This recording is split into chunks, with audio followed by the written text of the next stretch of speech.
What is up, guys? How is everybody? Storm of Iron. That would be I. Hence the little channel thing that says that. But you already knew that because you're probably here. That right there is a really cool Navistar. And I thought that that was a really cool picture because of the way that the lights cut through the darkness. Loader, it is good to see you.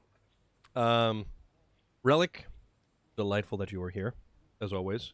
Rambada, also fantastic that you are here. I do hope everybody is doing great today. It is Wednesday?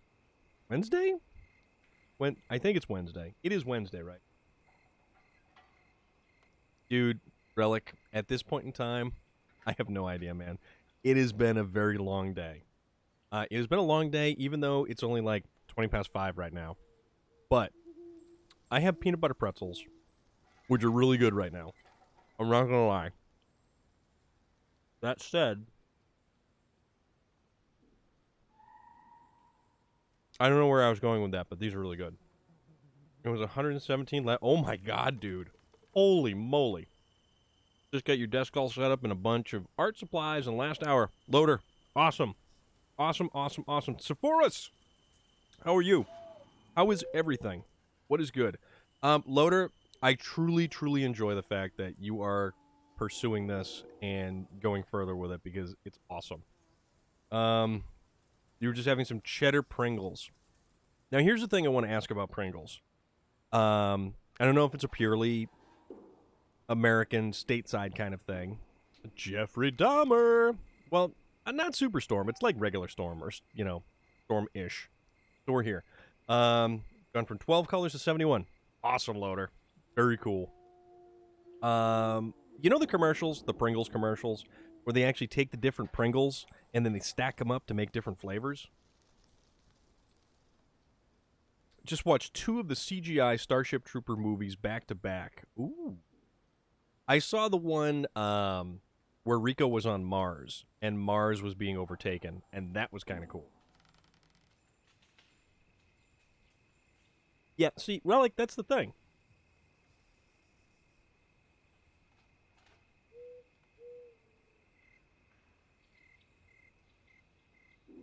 I don't think it's financially viable to buy, like, 5 different cans of Pringles just to make, like, a goofy super flavor. Yeah, so first, I really like that one. And they got together with all of the voice actors from, you know, the movie, which was fantastic. Yeah, see, that's the thing.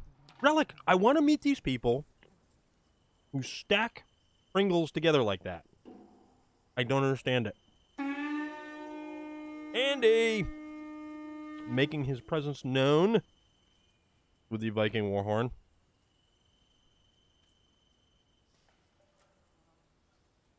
As I'm sitting here, oh, sorry. I'm sitting here chowing down peanut butter pretzels, which are so good because I am starving. I am starving.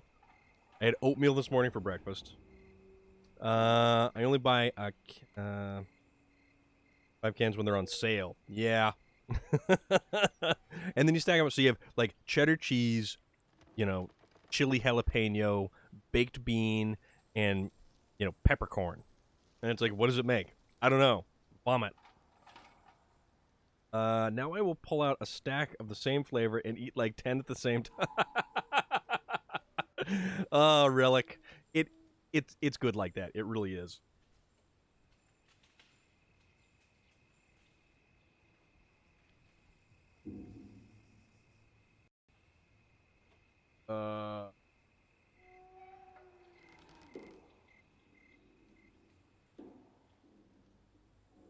Should check out the map. Highway Holland region. So it's a good mod map. Okay. I think I've seen some of that stuff online. I think so, but I've not actually like super checked it out. Okay, I will go check that out later. I'm just appreciating the shape of these things because they're just so, and they rattle. Like the peanut butter isn't connected to the side, but they rattle. So that like the peanut butter shakes around inside there.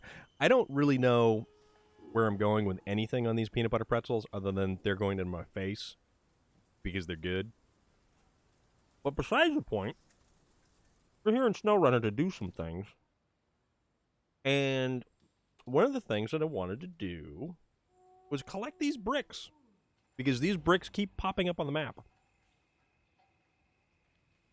I did see that. I saw the picture earlier on the social medias.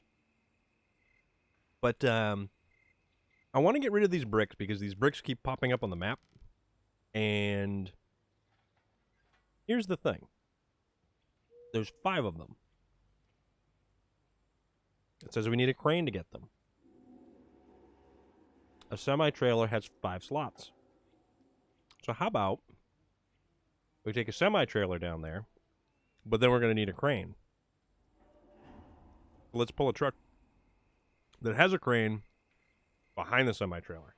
Let's do that. And in the meantime, used to get in trouble with your auntie and health teacher for how you eat sunflower seeds. And how is that?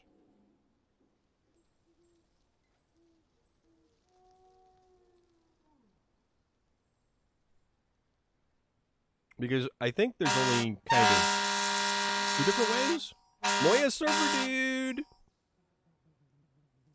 Moya Surfer Dude.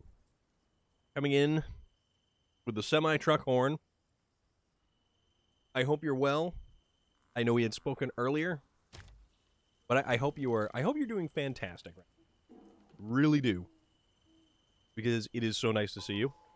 All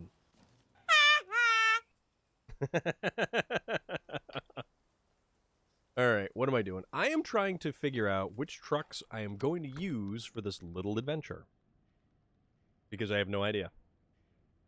I super appreciate that, Moya Surfer Dude. I really do. And it is so good to see you. And so good to see everybody here. Even though I'm periodically shoveling peanut butter pretzels into my face and completely meandering about any frame of reference of any intelligent thought whatsoever. But there is that. Always carried a spitter on you, and health teacher thought that oh... Interesting. So, wouldn't they want you to get rid of the sunflower seeds into something as opposed to, like, oh, I don't know. Finish the Michigan tasks. Only the contracts left. Even the other day, I've streamed it. This thing is not for shy people. Brambata. More power to you, man. That is awesome, though. That is absolutely awesome. For real. That is super cool. And I think that's really, really, really neat that you had, in fact, done that. So, let's see. So, have you given any more thought to... Oh, excuse me. Man, I'm just all over the place today. Have you given any more thought to doing more of the streaming thing, or what do you got going on? Been busy working, so haven't been in streams much. Great to be here. Yes, Moya Surfer Dude, it is so good to see you here. For real. I have a thought. Okay. Hey, I can put a loading crane on the back of this thing. So that's kind of cool. So let's use this guy with the loading crane.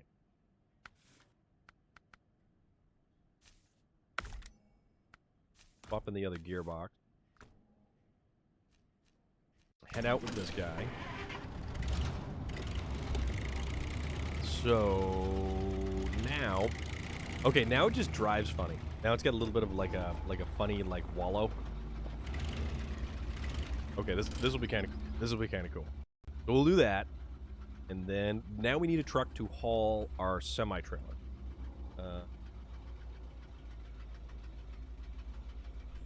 Stop listening after your second thing of detention for tobacco use at school after I proved to both the principal and the super you don't chew. So they wouldn't believe you that you didn't have tobacco, you instead had a container for sunflower seed. That's just kind of wacky, man. I don't truly understand. Like, it's that whole thing about, I don't know, people in charge who maybe shouldn't be in charge.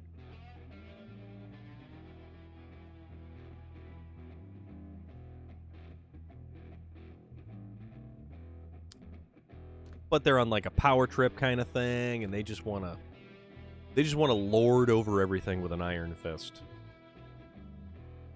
All right, you know what? Let's do this. Let's not do the most intelligent thing. Let's maybe make this interesting. It is fun. Few people showed up. Buddy of mine showed up, and we spoke in a party. I streamed before with him. It was Battlefront 2, but it's only for fun. It's not scheduled or something. Okay, I gotcha. But see, that's the thing. Did you have fun? And let's finally scroll all the way to the bottom of the list. Okay.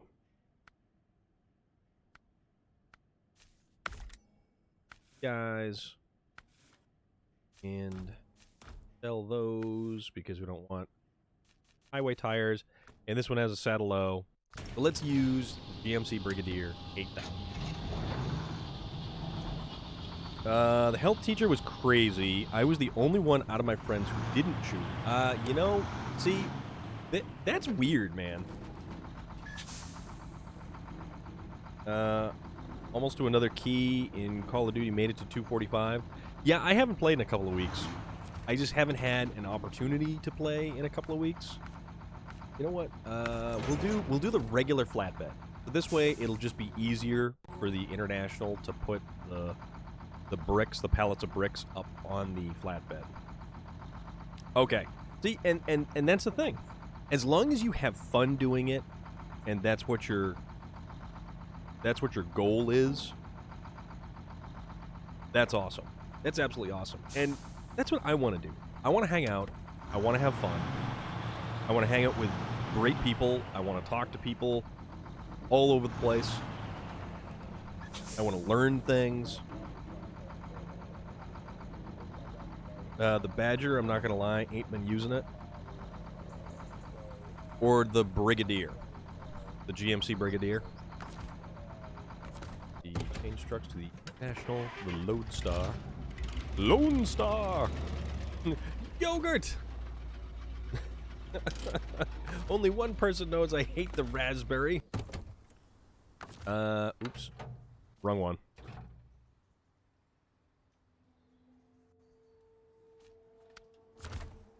Yo. I'm a Mog. Half man, half dog. I'm my own best friend. Alright. So, this is what we're gonna do. This is either going to work kind of okay or end in utter catastrophe. President Scroob, salute! Hail Scroob! Chew your gum.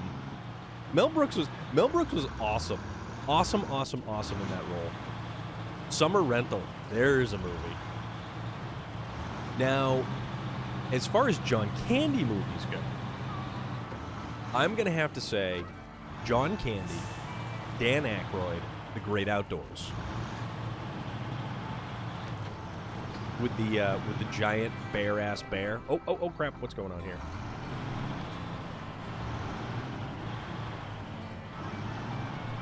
And the guy who keeps getting struck by lightning. The storm's coming.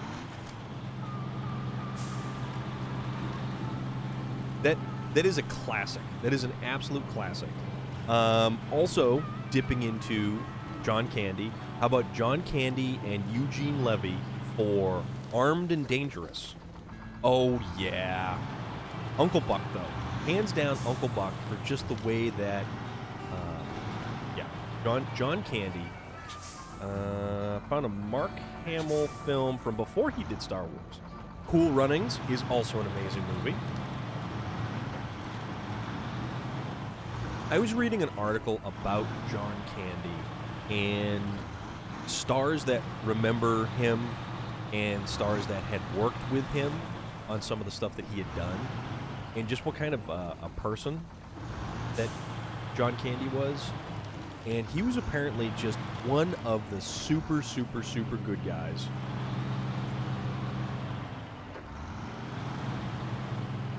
And that's pretty cool. It's nice to know that John Candy, the John Candy that we saw on screen... What am I doing? Uh-oh. The John Candy that we saw on screen... How is this thing... Oh, we just went over. And we also just went over. Oh, that was Catastrophe. That was Catastrophe. Planes, Trains, and Automobiles with Steve Martin. Yep. Okay, so that was something. Do we have the... No, we don't have the winch on this one. Okay. That's fine. So... That's all right, because we're in no rush. We are in no rush for everything. Corvette Summer. Still is the car to... Oh, okay.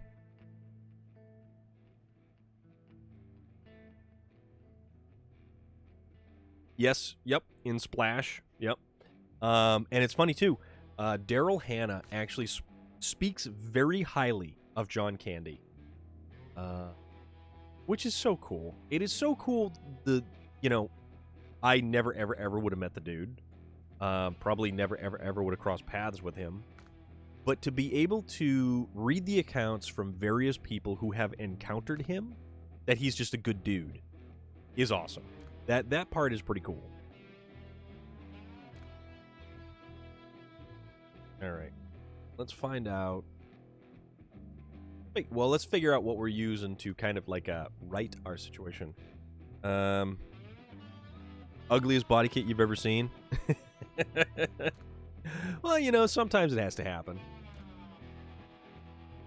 What's that John Cusack movie where I think it's got Bobcat Goldthwait, and they cut up the dude's Corvette.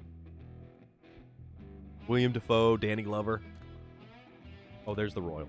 I want to use something. I just want to use all the wrong vehicles for this particular excursion. So why not use the truck that does not have the differential lock?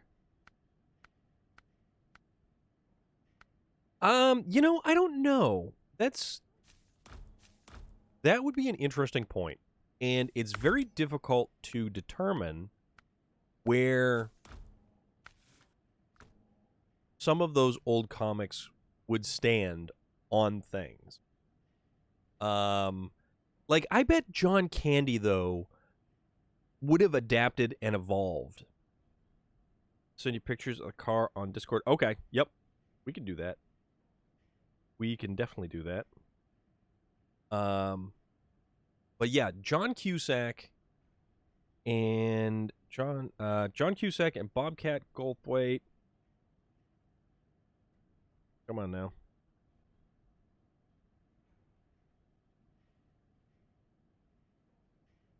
One Crazy Summer with John Cusack. That was actually a pretty good one. There we go. All right. So let's go use this truck to attempt to recover all of the other stuff.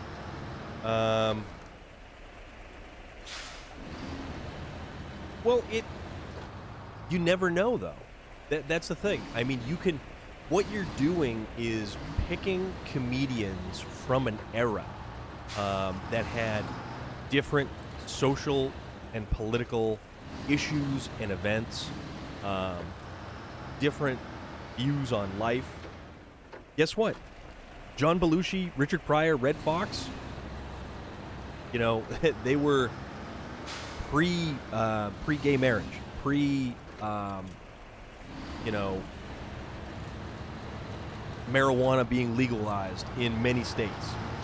There is so much that is different now, you know, as opposed to then. But here's the thing. A good comic, is a sharp and shrewd individual who really, truly examines the human condition and picks it apart and bases his material on it. I mean, why not go look at Tom Segura or Bert Kreischer? You know, look at all the stuff that they're doing, and it's hysterical, absolutely hysterical. But would those great comics from back then think that the new comics now? Gabriel Iglesias, huge draw, ridiculously popular comedian. Do you think some of the age-old comics who were, yep, they do, Sephora's, they are hilarious. They are some of the funniest dudes. But do you think some of the older, more raunchy comics would look down upon someone like Gabriel Iglesias, who makes makes voices and, you know, talks about fairly funny life events and things like that? Kind of pull this bad boy over a bit. Maybe. But it's just, you have a very difficult time of framing what a comic then would think of now, just because it is such a different environment, social climate, everything. Absolutely everything is different.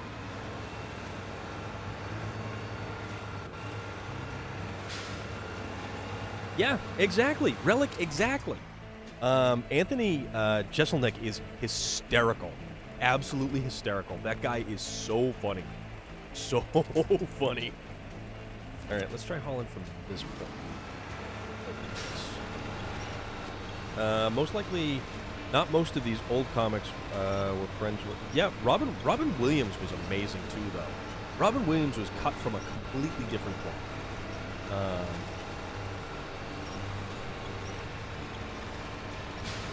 Well, see, it's all that stuff that we learned. So, Bill Cosby then, huge comic. We find out later, Bill Cosby now, not a good dude. They do. They certainly do, Ramada. Absolutely. But there are still comics who... Oh, well, I guess that's how we're going to do it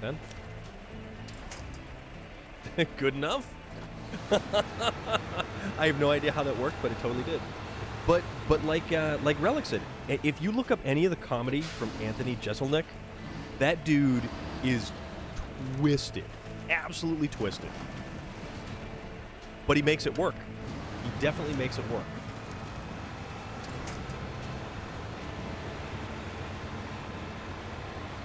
And it's a smart comic. Yes, exactly. Jimmy Carr. Jimmy Carr's another really funny one. Hey.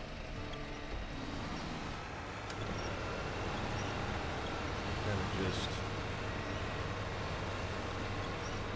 Well, maybe not like that, but... Yeah, there are some really funny, dark comedians who absolutely would still make it. Hands down, still make it.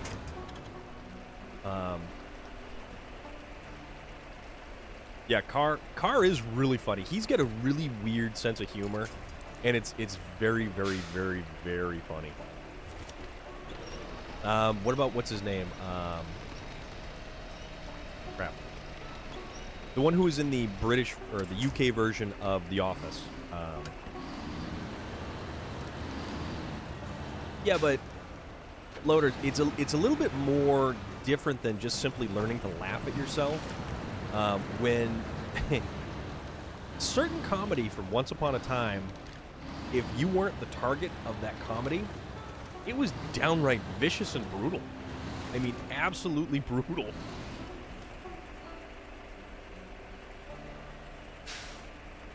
Oh, that's weird. I don't know. Jim Jeffries. Yep.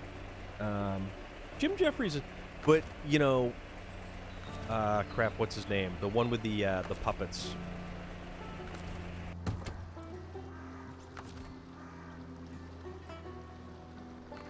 Start engine. Alright, that still works.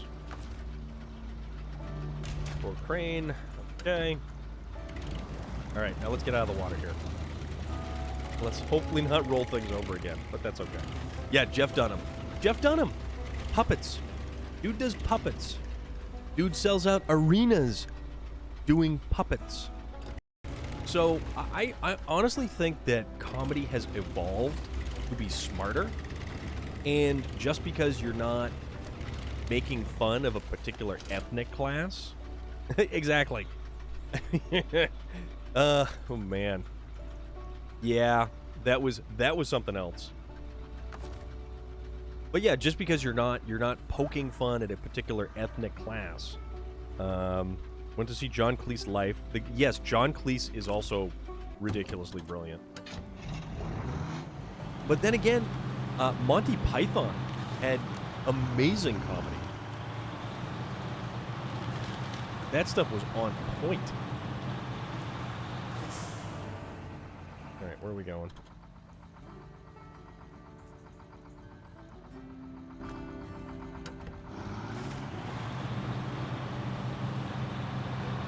Well, to an extent.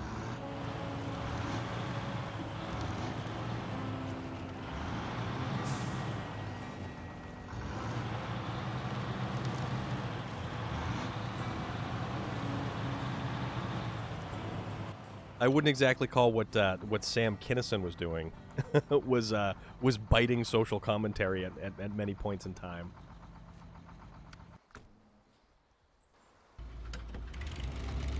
Although, the funny thing is, I don't think that, like, years after the fact, we would find out that Sam Kinison, you know, pulled a Bill Cosby on anyone. Kids in the Hall. Kids in the Hall was great. Kids in the Hall was... Yeah. Kids in the Hall was good. Alright, where the hell are we going? I don't even know. Alright, we should cross here is what we should... I think.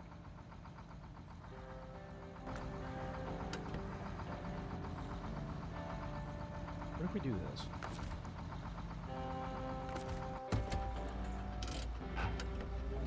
What if we bring... Well, what if we bring the pallets of bricks with this... Okay, no, I have an idea. Yeah, Kinison was a ton of yelling. Kinison was so much yelling.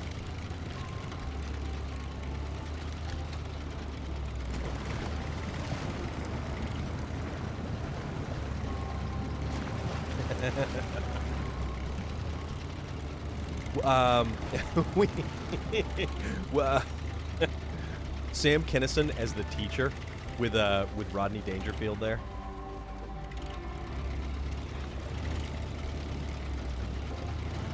I don't know where we are. Kind of bouncing around here. Oop, there's some bricks. Found some bricks.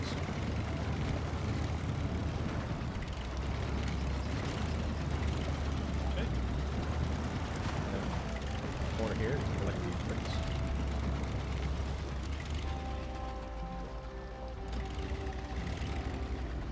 Yes, Back to School with Rodney Dangerfield. That was a great movie. That was such a good movie. Oh, crap.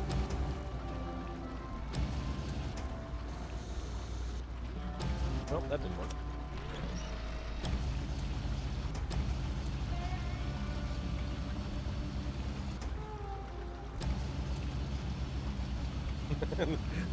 So totally isn't working. Oh, man. So. Try to,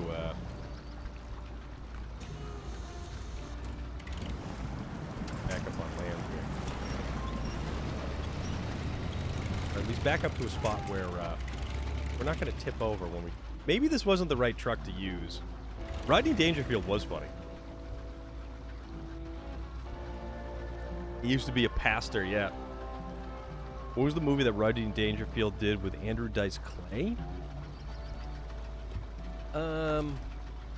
That's a good question. And there's another one. Andrew Dice Clay, of all people, basically set himself out as, let's see how raunchy and over the top we can get. And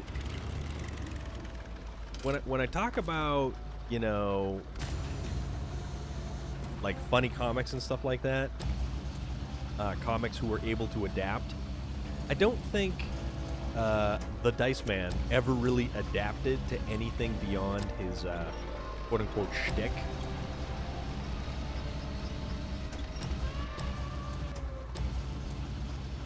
So he just had that, he was a one-trick pony. And I don't really think that, you know, maybe he, you know, he was really funny and really big once upon a time, but then where did he go?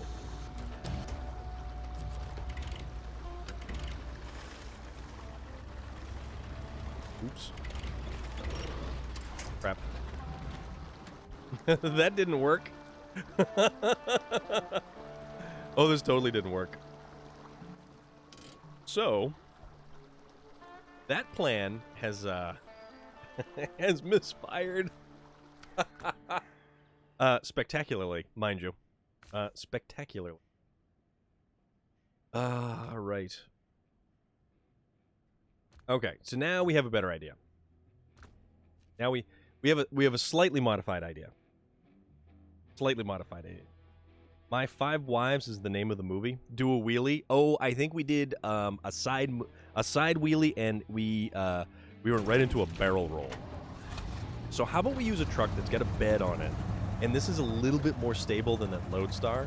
So let's go check out and see how this thing does. Because I know I've crossed the water down there with the F750, and I do like the F750 a lot. I haven't used it in a while, which is predominantly why I was using the Lodestar, because I didn't the Lodestar in a while.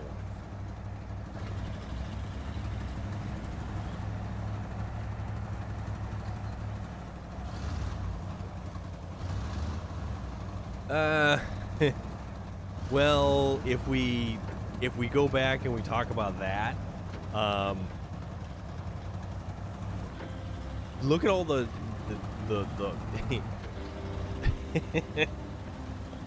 let's dial back the clock there and check out some of the character traits on a long line of presidents and such like that. And I'm not just talking about recent history or how anybody feels about, you know, the ones in very recent history, but yeah, there has been some very crap.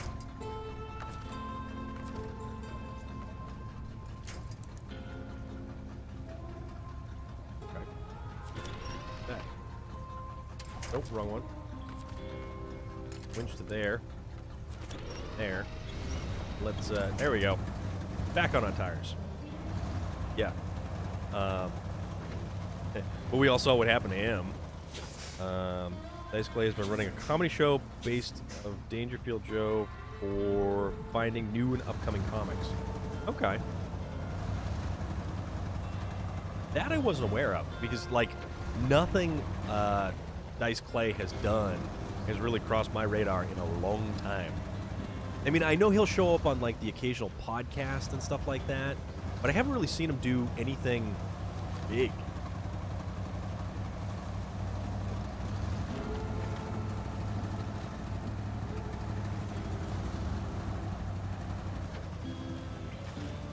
Go see about getting some bricks here. Yeah, because we've already goofed it up once. Or 3. One or the other. Alright. And I don't even know how deep this water's going to get, where we can cross and where we can't cross. Nope. That's awful deep there. This just means we should go over across where the rocks are.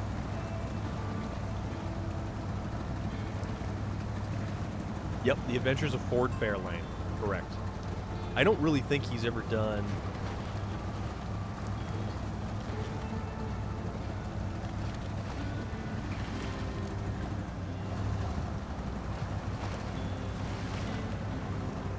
Let's go this way. Let's go the more difficult way. Water's kind of running a little bit fast over here. All right. So... Oh, you know what? Let's activate the anchors. Do that first. Steady ourselves a bit.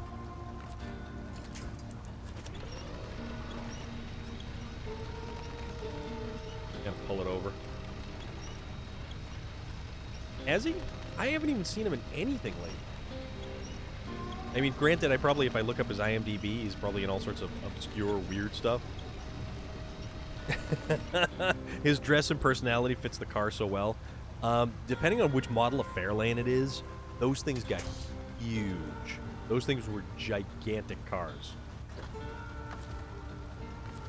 Inch. Come on now.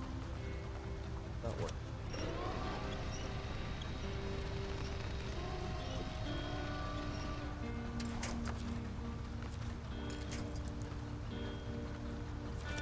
That's there. Then. Oh, hole.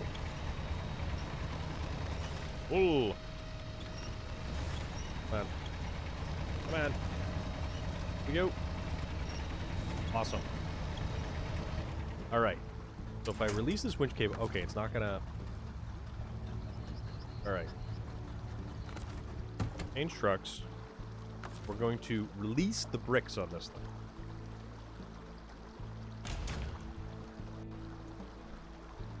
Hey.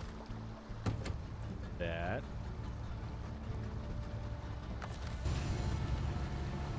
This.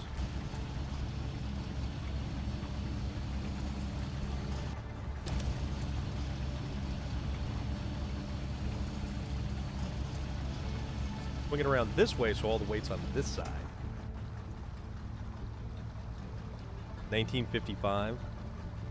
The satellite convertible. Yeah, Plymouth makes the satellite, and that's what they made a lot of cop cars out of.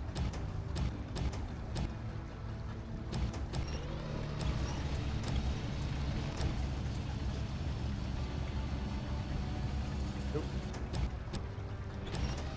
Lower it onto the flatbed. Connect. Pack cargo. Cargo packed. Store crane. Forward. Now, let us try to get it. Get it over there. This may not be the best way to be doing any of this. I know as a matter of fact. Crap. So we won't be using that one.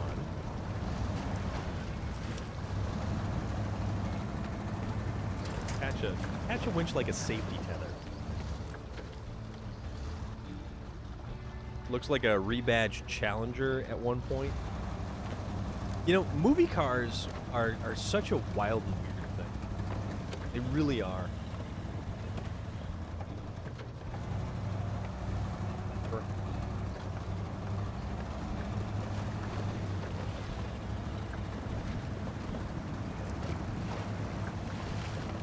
And let's move back to the BMC Brigadier. Break it. We're stuck on something. Oh, it's another tree back there. Wouldn't you know it? Don't you know? Okay.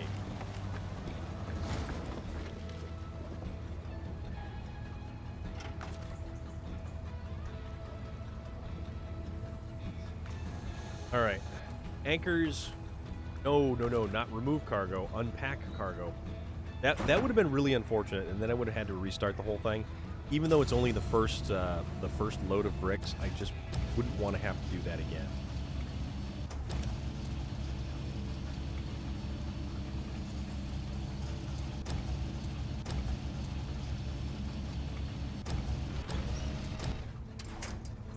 Okay. LTD2. It had a good front suspension. That was about it.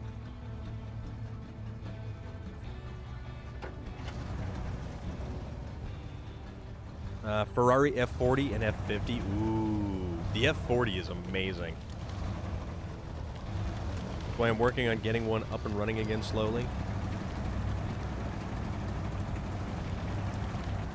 I like the early 70s big cars. Some of the mid 70s big cars were kind of cool. The later 70s, you know, big cars became a little bit more downsized. I do like a 76 or a 77 Oldsmobile. That is a neat shaped car. The way the headlights are, the way the grille is, the way the taillights are, the deck lid, all that stuff. It's actually pretty cool. Mine had a 302. The new one I got has a 351. Okay. That should boogie.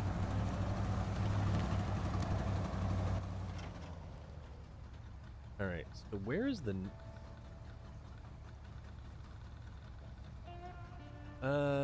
maybe I don't... Well, you know, let's see about getting across over here. And possibly, because I don't know how deep this is, because I could find myself up in deep trouble. So the 77 Cutlass is the body style before they downsized them. So GM went from like the big A body car to what's known as the G body car. And rare as hell, Ferrari crashed a lot of those models at Le Mans. It is amazing how much money and automotive history... No! Oh. And now we're being washed downstream. Man, this is unfortunate. So, in basically, if you look at a lot of the General Motors cars, the A bodies were the big ones. So like we're talking late 60s, early 70s, up until like 76, 77. And then in 78 is when they downsized them.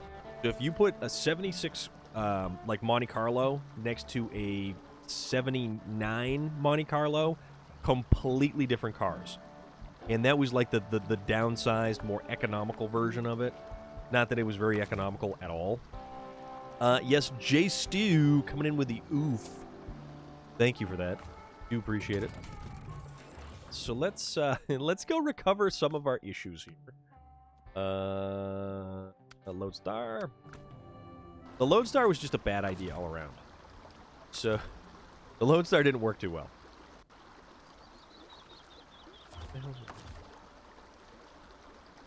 Cover. There we go. So how about we figure out a truck that will actually maybe do this? The 1-year car. Still called the Chevy 2, but not really. So that was the Nova. The Nova was a Chevy 2, or that style. A 68 Nova is an awesome car. I like the ones...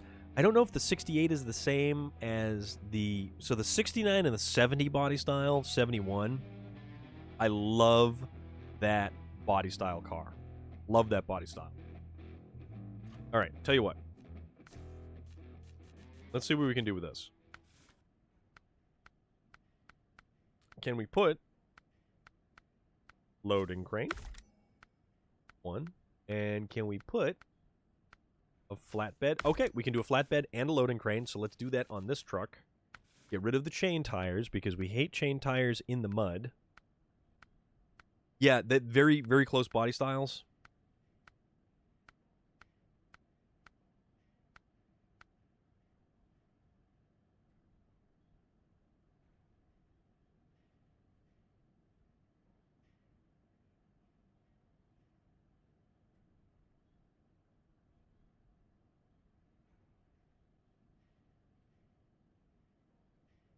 Okay, so that's all right. Yeah, because in like a lot of 67 to 68, Chevrolet changed a ton of stuff.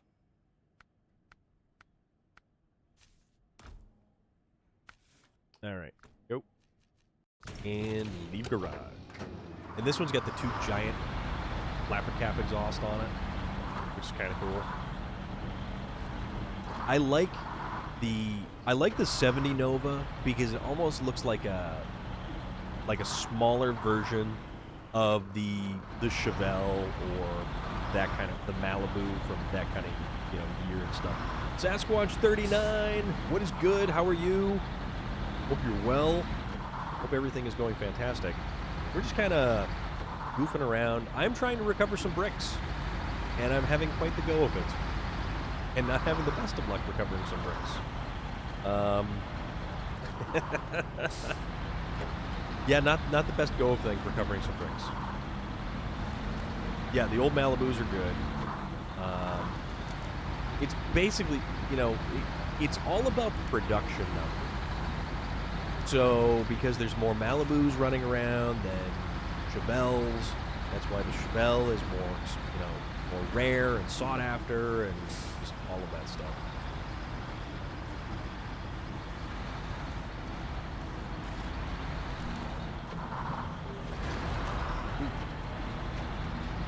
All right, let's see if we can make it with this thing. I have no idea. Maybe we'll do something. The 68 to 72 GM A-body cars were probably some of my favorite. Everything from the 442 to the Buick GS to the Chevelle SS to the Malibu SS. I mean, all of that stuff. LTD2 are becoming a lot rarer. Everything that is V8 rear-wheel drive is becoming rarer. The pickup truck market didn't used to be as crazy and out of control as it is. But now it's out of sight. If you want to buy some of that stuff, always been a Mopar guy. Crap. Man, I am not doing well on this. I'm probably also not paying attention. Always been a Mopar guy. My first hot rod was a 68 Coronet. That is cool. My first vehicle was a 1971 International Harvester pickup truck. Hold this back over. Or back over. And my first car was a 1970 Chevelle SS. Well, yeah. Hollywood, yeah. Hollywood murdered all kinds of cars. I mean, just consider how many cars did the Dukes of Hazzard go through? Think about that one. But that was a car that was probably produced in far less production numbers than LTD. I know.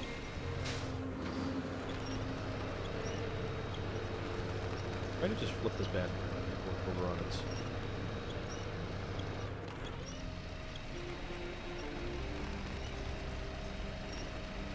Doesn't want to go over it soon. If it is, it's moving very, very slowly. Nope, it doesn't want to go over.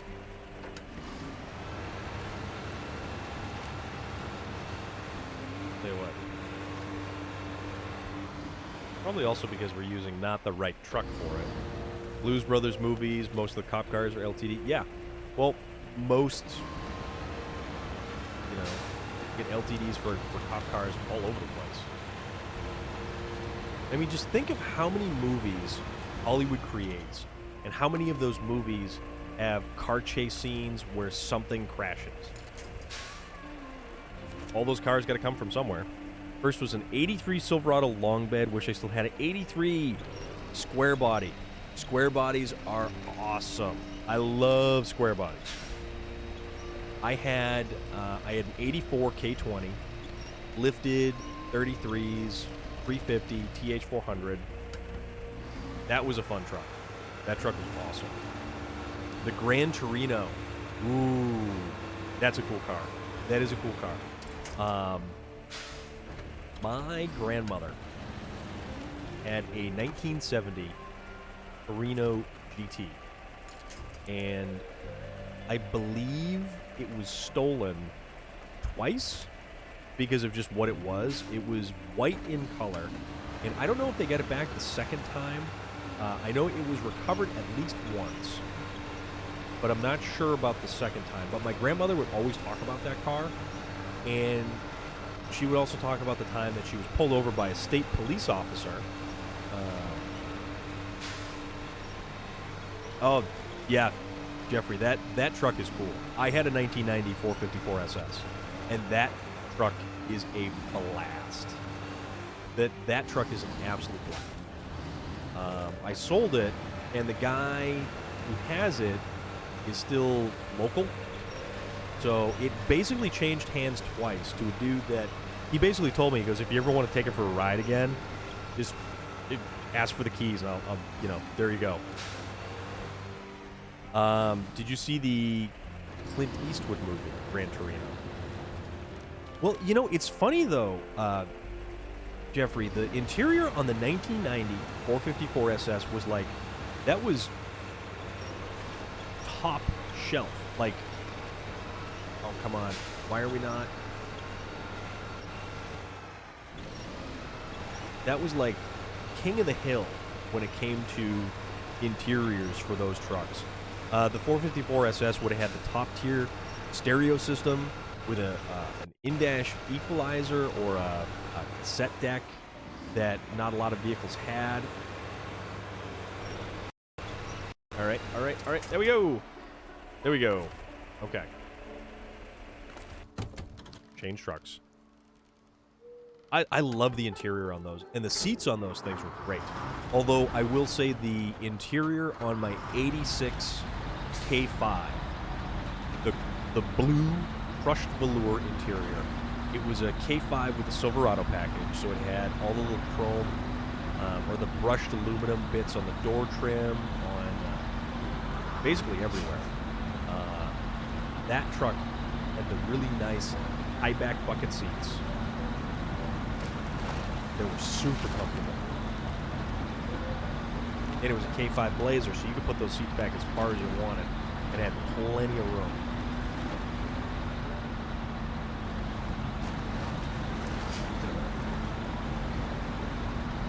Yeah, I'll go this way. Why not? I'll go this way. And then maybe we'll loop around.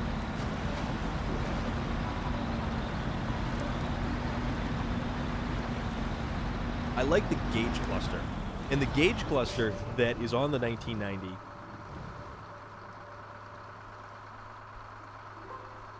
is the same gauge cluster as the Chevy CK 1500 that is in this game.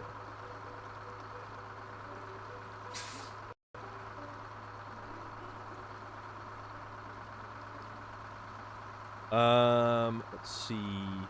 The old Suburbans, yes, because you could have just the front bench seat, and you were good to go. Going to auction and thinking about bidding on their two trucks, 1954 Ford F100 project truck with 3-speed on the column, or the 42 GMC CCKW 352 6x6 2.5-ton troop carrier military truck. Okay. That would Both of those would be interesting options, actually.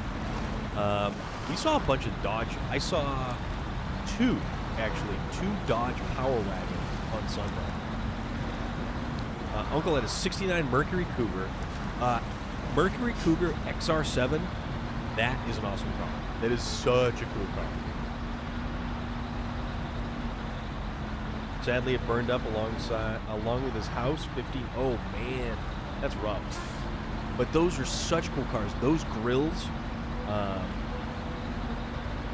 or was it the 67 that had the hideaway lights? That was a cool front end. That was so neat. Hideaway headlights, and not like Mazda Miata pop-up hideaway headlight, like legit Dodge Charger hideaway headlights. Or Pontiac. Was it Olds Toronado, big Olds Toronado hideaway headlights in the grill. That's a cool car. Olds Toronado, 455 cubic inch engine, front drive. Believe it or not. Like a 66 or a 67 in the neighborhood. All black. Really cool looking car though. The hood is a mile long. It is just enormous.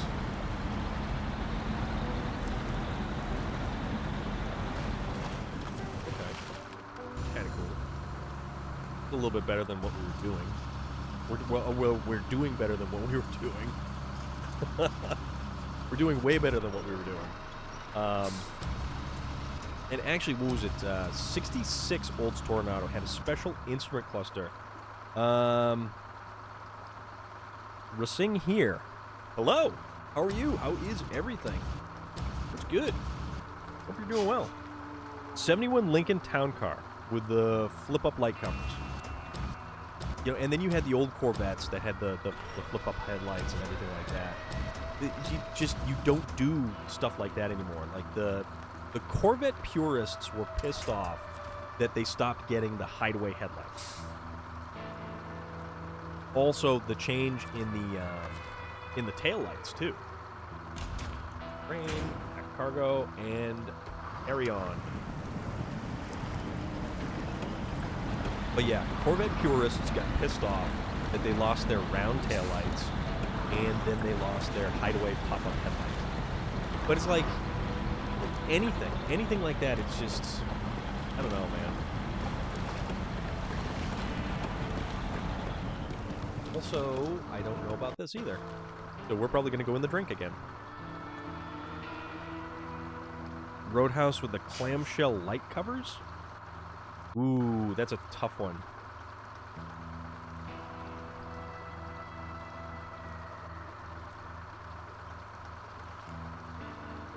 Tough one.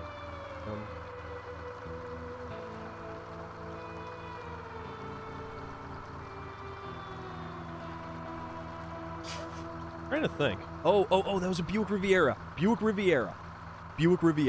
That is a great looking car. That is a beautiful car. Only seen pictures, but my mom had an old Bonneville. Not sure what year it is, but that was that was a giant car. Hey man, 0606. There is absolutely trucks that are happening here because this is SnowRunner, and I'm trying not to do this thing where I tip them over and wind up in the drink. No. Okay. Save! Oh, man. Oh, boy. Well, that's something. Save, kinda. Well, you know, any particular situation where we can kind of, we can say that we didn't flip over. Anchor, hop out the crane, put this bad boy back on the back of the truck. That was pure luck. We're operating on pure luck right now. Mostly because we're using the most ill-equipped vehicles for what we're doing.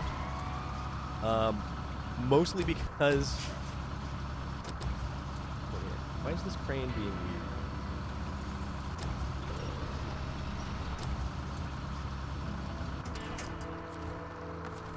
So, we're using probably all of the wrong vehicles to be doing what we're doing. But hey man, how are you this afternoon? I hope all is well. I'm good. Oh crap, oh crap, oh crap, oh crap. Yeah, wrong truck to be doing any of this stuff with. Also, let's kind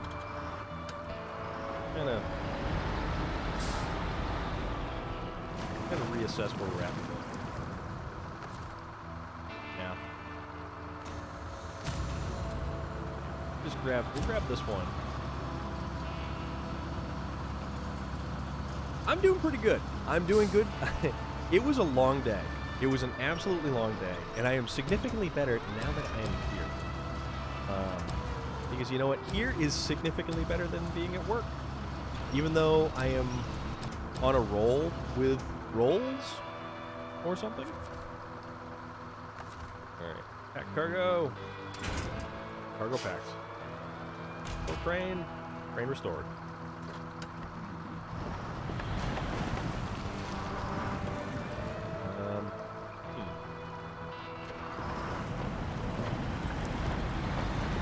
This is where that sideboard bed would have really come in handy. But hey, you know, not me. I had to do the flatbed. Let's kind of get back over here. Let's drop off this particular cargo. And then let's approach from a different angle. Which most likely I'll loop around from the other direction. But Nolan! What's good?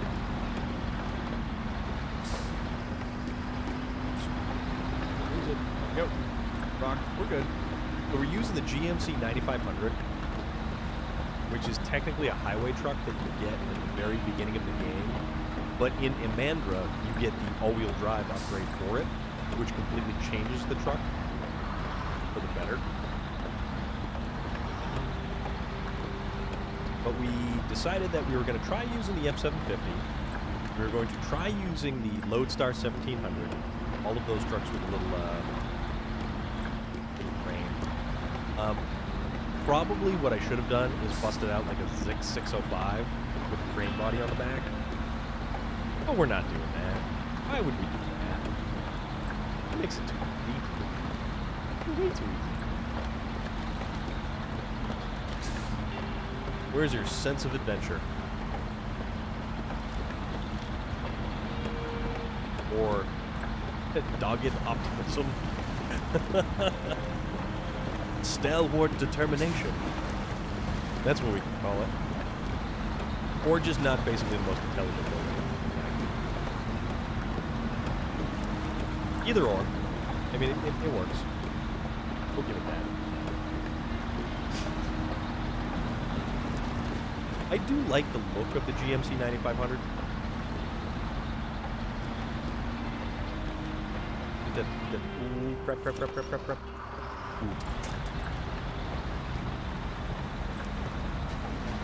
Let's just get that weird big classic GMC nose. And because we're using the GMC Brigadier over there.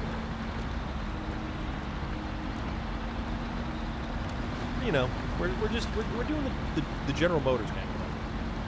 All except the Royal BM17, which we use to kind of bail ourselves out of a little bit of a pickle. Right. Anchors away.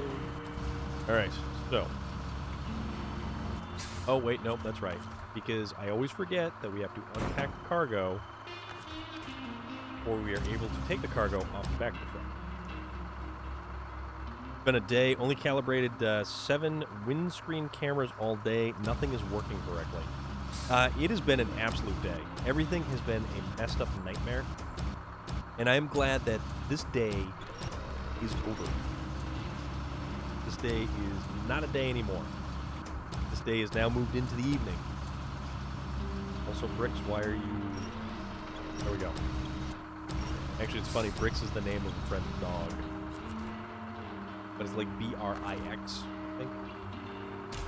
Restore. That's what I need to do, actually. Not like headlight restore, but I need to replace headlights in my truck because they are cloudy. And you don't know what kind of experience it is going from cloudy, opaque headlights to headlights that actually have light that shines through them. Still have about an hour left, but got stuck for 1.5 hours past my quitting time yesterday. Jeffrey, I thought we had rectified your employment situation. And by we, I mean you. I'm talking in the Royal Kings, if you will. If there's anything as a Royal Kings, I have no idea. It just sounded good at the time.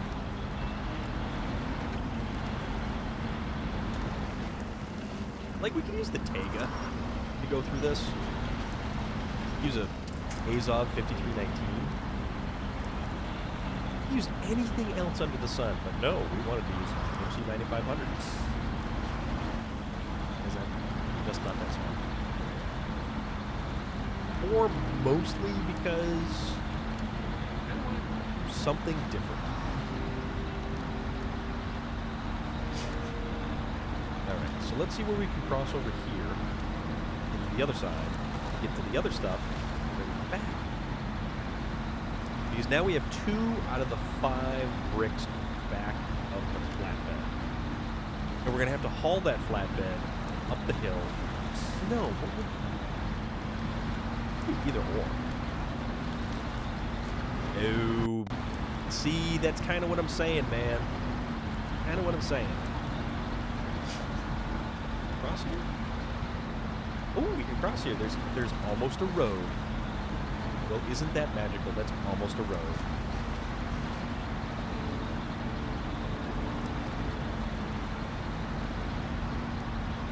There's this here, and that one over there. That's not about... Let's go out to this... Well, hold on. Why don't we drive out to this one, come back and get that one, and then loop back. We'll grab that one at the very end. At least that's the plan-ish. I mean, for whatever formulates a plan.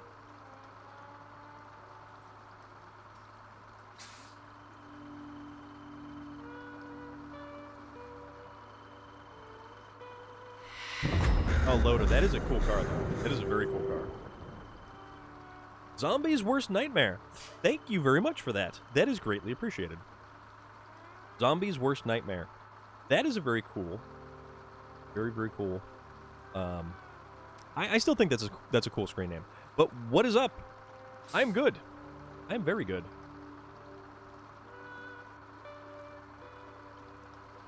And I've got my water.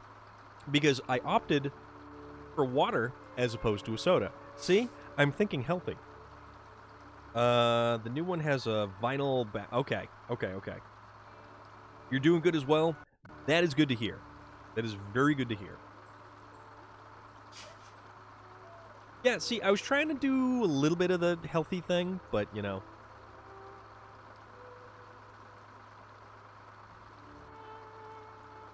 Because of the wonderful thing that he is, I went to the doctor yesterday. I got a tetanus shot yesterday. The one I had got a built-in factory. Yeah, a lot of those cars did have factory seats, which was kind of cool. I went to the doctor's yesterday, and he actually finally got my blood work. So he went on my blood work real quick, and hey, guess what? My triglycerides are down. So that's a step in the right direction, I guess. Just turned 28 and trying to cut back on alcohol, but the only problem is I work at a stressful job. I work at a ridiculously stressful job, and it is not the job itself, it is the people. The people make the job stressful. So much so that I would like to beat my head against a 2x4 at the end of the day to make myself feel better about myself. But we all know that's not going to happen. So... Oh, okay. No, this is cool. This is cool. We can make our way around here. See, Sorry for the short stay. Take care all and have a great stream as always. Rambada, as always, thank you very much for stopping by. I always greatly appreciate it. You rock, man. And it's not about hanging out for the whole thing. Just about hanging out for as long as you want to hang out, kicking back for as long as you want to kick back, because that's what it's about. We're here to wind down. We're here to have a good time. We're here to just chill out and relax while I do things like this, using the absolute wrong vehicle, or the wrong vehicle for the wrong task, or the right vehicle for the absolutely not so good task. Also, that's a little bit out there. In the 70s, you used to have a CB license to operate one. That I did not know. I know you had to have a license to operate a shortwave radio. Not for a CB, though. At least not around here, really. Get it? Ooh, this is like fishing. This is totally like fishing. Totally got it. Totally got it. Yeah, like a ham radio operator. Had my dad somewhere from when he drove truck. Interesting. Alright, come on now. Come on. Oh, come on, come on. Lift. Lift with your legs, not with your back. Give yourself a hernia, not a bad back. Don't I know? Yeah, man, I don't know. Bad back or hernia? Which one? Which one? You have to have a citizen band radio license. Interesting. Yeah, I remember in high school, we all had CB radios. And that was back before cell phones, so we all had CB radios and would put them in our trucks for respective cars.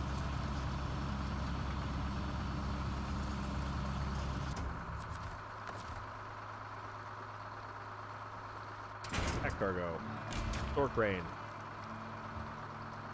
Put it in reverse so we don't fall off the edge. And away we go. That's cool. This is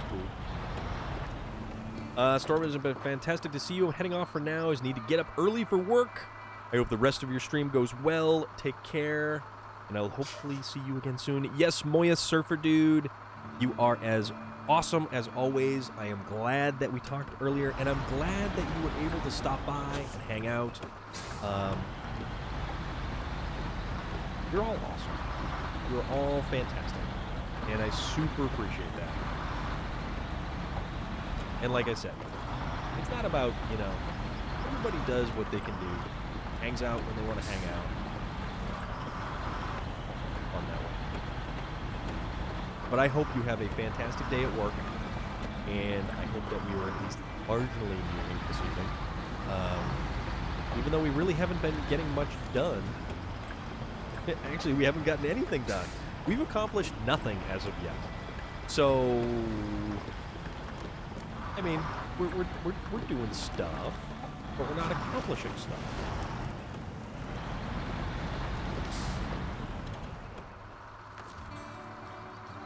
This one we're going to activate the end. Unpack the cargo. Absolutely. Love you guys. Chat anytime. Storm always around. Moya Surfer Dude, you are the best, and don't you forget that.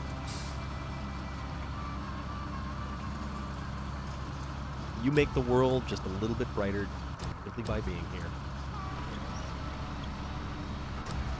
And I stand by that statement.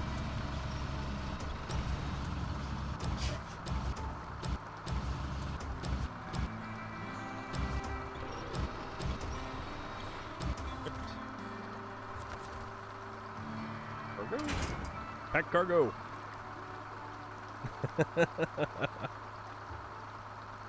Nah, be good though. Be good. Rain. Okay. All right. We're ready to set sail, and hopefully we don't. Hopefully we don't wind up ass over tea, so to speak. All right. The only thing I don't like about the GMC 9500 is that the differential lock definitely gets angry fast. This way? I think this way. Oh yeah, this way. This way?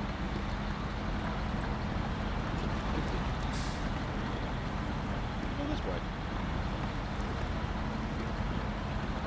Good for sure. Alright, awesome.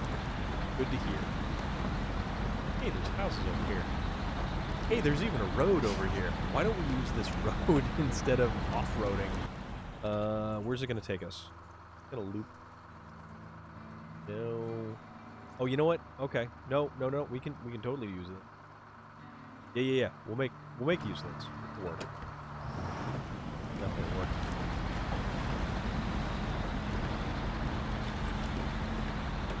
Yeah, Moya Surfer Dude have spoken about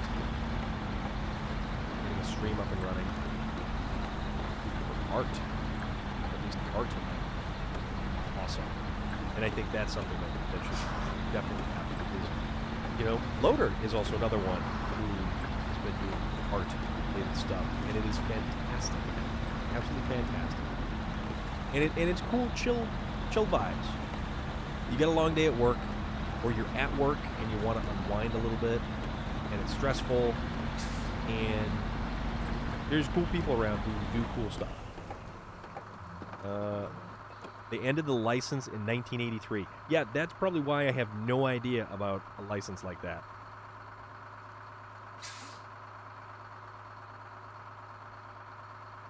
As I was saying about art stuff, don't forget to check out Loader's stream over there.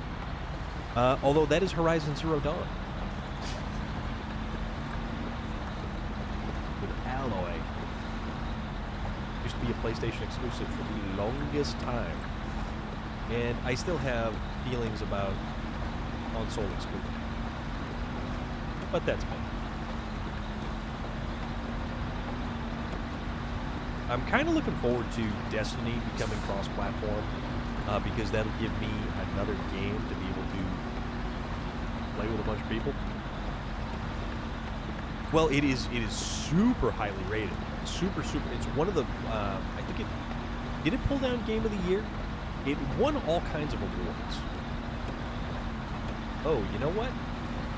We're running low on food as well. So, we should probably get a fuel truck down here. Yeah, it is a game that is probably worth playing. I just haven't had the time commitment to play something like that, mostly because I'm doing a million other different things. No Man's Sky, big learning. So it's difficult, or how does No Man's Sky play out? Is that the one where you're just...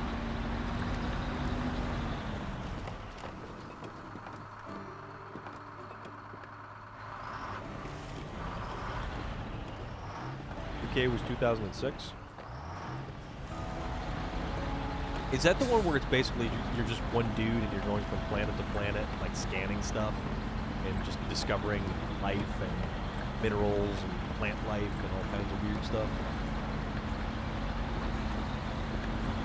Roll up on this bad boy over here.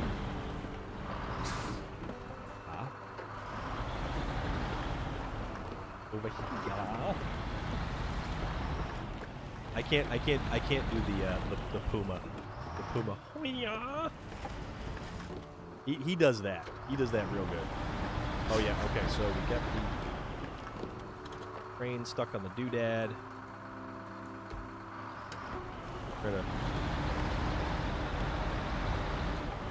No Man's Sky, I always get confused with that other one, that other space. UK CB radio license was stopped in December of 2006. That is wild. Holy moly. That game has an algorithm where it keeps expanding the galaxy as people explore. Okay.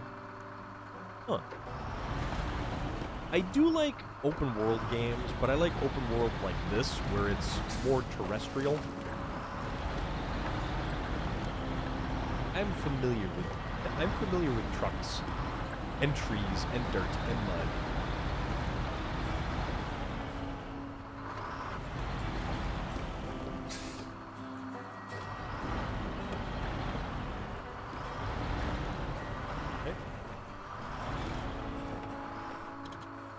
All right, so let's do this.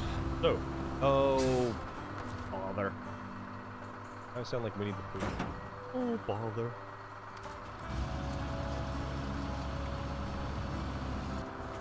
One potato, two potato, three potato bricks. Using our tiny little loading crane here. Go. Down. We have one more unit of bricks to get, but we need a little fuel. Or crane. You know what we're gonna do? Hold on, watch this. Change truck, because we've got the bricks all over the place. We're gonna do a little magic trick here. It's called pack cargo. Don't remove, unpack cargo. So that way we will be able to load the last final unit. Had about 5 planets. I named Omicron Persei 8 before I stopped playing. So you explore planets basically, or?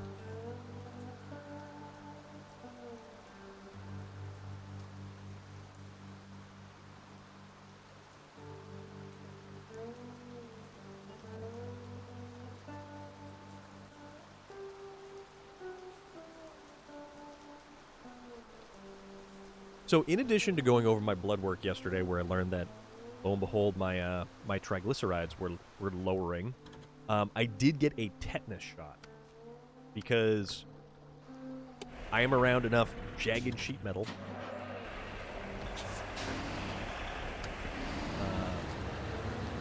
Yeah, I'm around enough jagged sheet metal and rusty metal and sharp metal to really want to keep up on my tetanus shot, because the last thing I want to do is wind up like Henry David Thoreau's brother and get lockjaw. Because I don't want to be eating a steak through a straw, thank you very much. And speaking of steaks, I would really, really like to go to the Texas Roadhouse, because it sounds like a fantastic idea right about now. Okay, so put all the fuel from the Royal BM into the GMC 9500. Let us recover the Royal BM and not use that further. Go back to the GM 500. And let's go get us one last final load of bricks. And then let's see about delivering this cargo of bricks to place. I don't know what place that is, but that's the name of the planet ruled by Emperor Lur. In Futurama, yes. Futurama was great, and they had some fantastic names for planets. I like Futurama.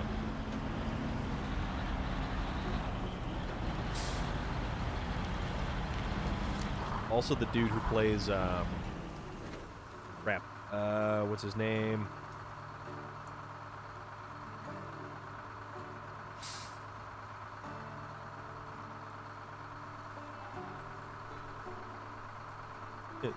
Not Zap Brannigan. Hermes. Phil Lamar. Phil Lamar plays Hermes, and Phil Lamar is a wonderful voice actor. He was also in John Travolta, Bruce Willis, Quentin Tarantino. There, well, he got shot in it basically, and Phil Lamar is so funny. Phil Lamar is awesome, and he's actually a really, really pleasant dude. It is amazing how cool a lot of voice actors are. And I know I probably spoke about it once or twice before, but voice actors are some really cool people. Really, really great people.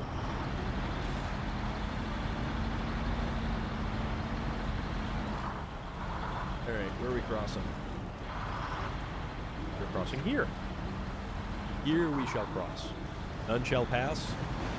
The GMC 9500 shall pass.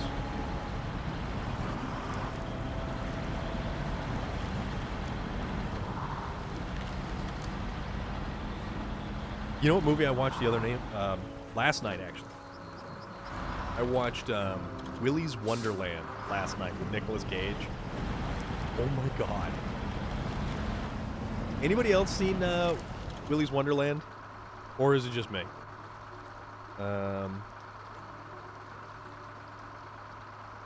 You got Netflix now, just so I could watch Ice. So Ice Road. Oh, the one with Liam Neeson. Liam Neeson. Yeah, Liam Neeson. I have not watched him in that movie yet. Eventually, I'll get around to it, but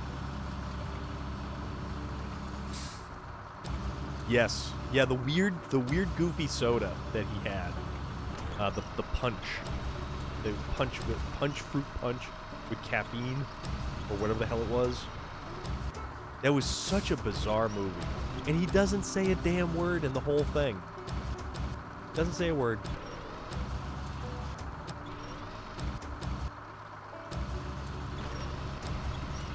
It really is such a bizarre movie. Such a weird, wacky movie. No, don't remove. Why does it always go back cargo? Or crane? Gives Pack-a-Punch Cola a new meaning? Well, you know.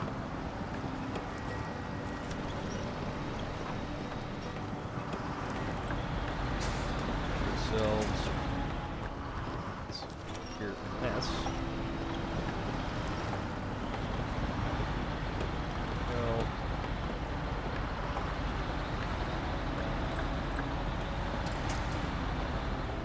This thing definitely has a lot of ground clearance, too.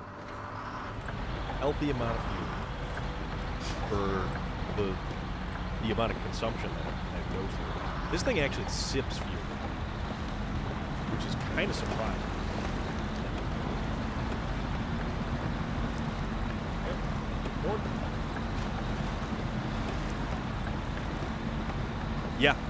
Yeah, right? I thought the same thing. And they were in the garage, and then I'm looking at it, I'm like, that's not lit. That's not even an unlit stogie. It's a beef stick. Why is he? And he's not even chewing on the beef stick. He just has it in his mouth. That's it. Like, nothing. It's just there. And it's the most bizarre, strange thing. And if you haven't seen Willy's Wonderland, and you are a fan of Nicolas Cage, this is really good Nicolas Cage. Like, this is on point Nicolas Cage. Though personally, I think Mandy is the stronger of the two movies. This is actually a really good one. This is a really, really good movie. Oh yeah, we've got headlights too. Forgot about that.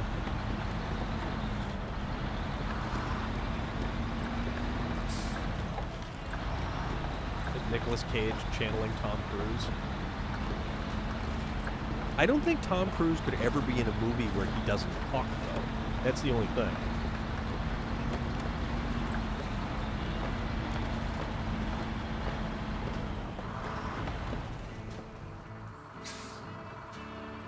Good?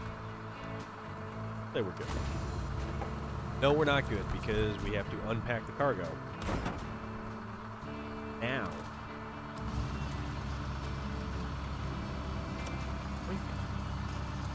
By training. There we go. One thing I wonder, was he sent there to do that? I don't think so. At least I want to say that he wasn't. The only giveaway that he's a moderately capable individual is if you notice the dog tags hanging from the mirror of that really nice Camaro. And that was actually a very, very nice Camaro. And it's funny too. I was looking at the car and I'm like, wait a minute, that's going to be a 6-cylinder Camaro. They're not going to possibly spring for like an actual SS Camaro or anything like that. But sure enough, that was a legitimate SS Camaro in that movie. Back up here. Gotta get out of the way.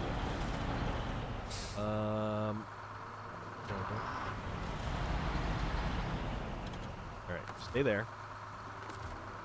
Crooks there. Pack cargo. Cargo packed. Now, where do we have to take this? We have to go, and we probably chose the wrong spot. Actually, no, hold on. I think... No, you know what we're not going to do? We're not going to go over here to go up the hill. We're not going to do that. I wouldn't be surprised if it was his. Oh, okay, so we're going to have to move that truck then.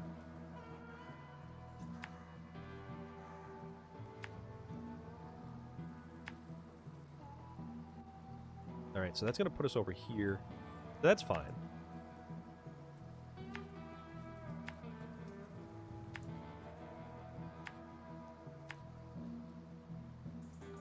Kind of mark the route. Be on the safe side, just so then we don't have to look at the map every 5 minutes. And then I remember I did, in fact, build this bridge here. Bridge over troubled waters. That one. Okay. So Gone with the Wind. House on the Plateau. We can make it happen. All right. Oh, yeah. Okay, no, we have to move the 9500. Because we did park it right in the way. Always.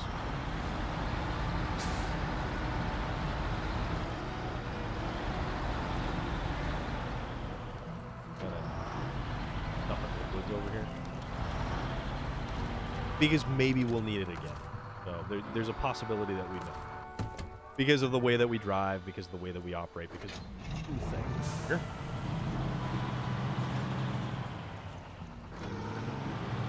Because this is Storm of Iron trucking, not Storm of Feathers trucking. There's nothing lightweight about it. What's heavier, a ton of bricks or a ton of feathers? I love that one. That one's so great.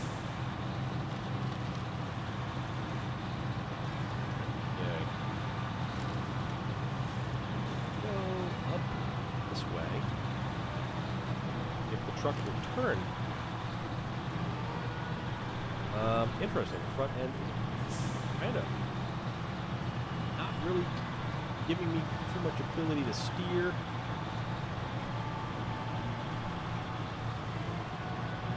But this thing's either got a decent amount of pulling power, but it shouldn't be lifting the back. Inflicted Sky! What is good? How are you? How is everything? Yeah, we're totally not... Really not doing this right here. So, the saddle for the trailer is actually positioned in the middle of both rear axles. So, it shouldn't be the weight that's pulling the front end up off the ground.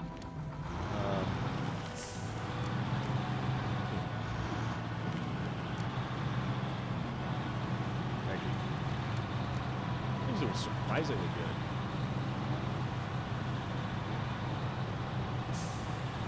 Brigadier was the only truck you didn't get. I like the Brigadier, though. I really like the Brigadier, mostly because I like the paint scheme on the Brigadier. It's got that giant bear.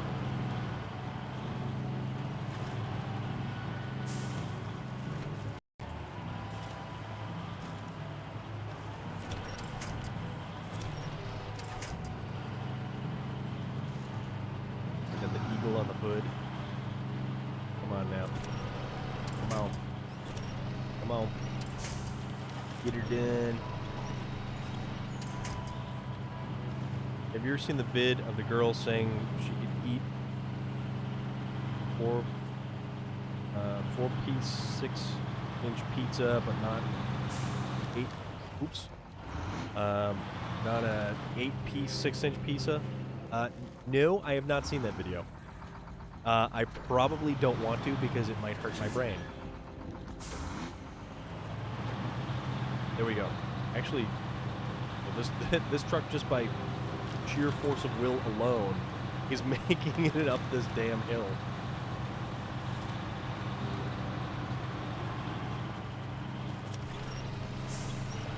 Come on now. Keep going. Keep going. no, no, no, no, no, no, no, no! Well, that's unfortunate. Kind of.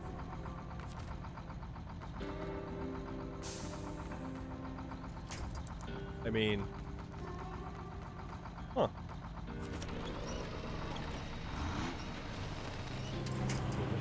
You...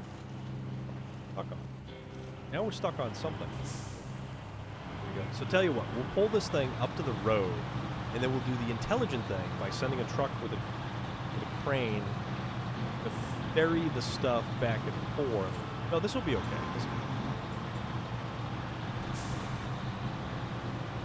This is where we join up with the road again. Why don't we just park right here? Is this where we build the wall? We're gonna build the wall right there because that's where that's where the bricks dumped out. So that's where we're gonna build things. All right, so that's there. I mean, oh, you know what? Hold on a second. I want to see something. I actually want to see something because this might be ridiculous. I forget what add-ons we can... Okay, so here we go. The loading crane can be attached to the Navistar. Let's go use the Navistar to load stuff with. Let's go shuttle this stuff back and forth with the Navistar because what could possibly go wrong? Other than the fact that we can't already see anything due to the sheer amount of diesel smoke being belched out of the twin exhaust stacks. There's that.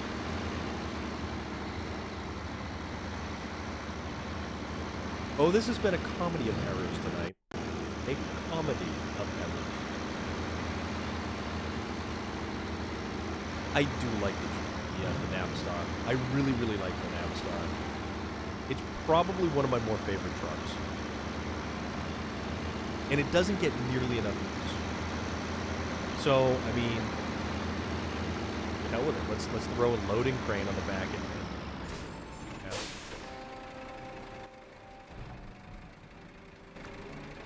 All right, round the next corner. Okay.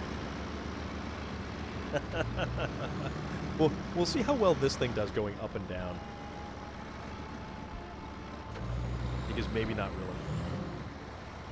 Oh, man.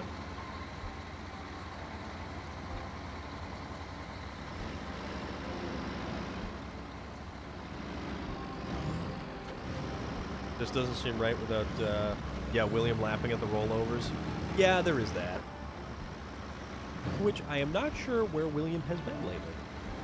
But that is okay, because if he's got other stuff going on, absolutely.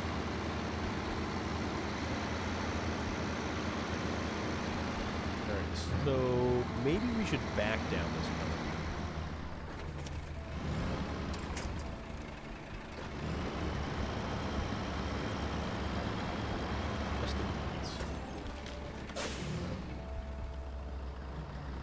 Oh yeah, that's right, and this truck doesn't have a differential lock, so...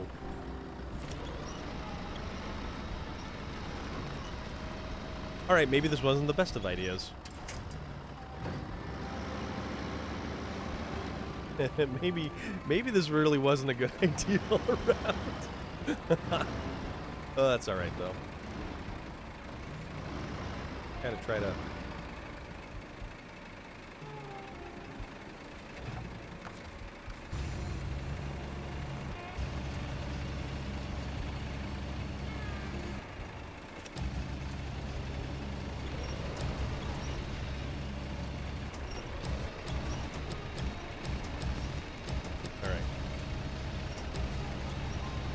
Well, if anything, it'll put weight over the back axle.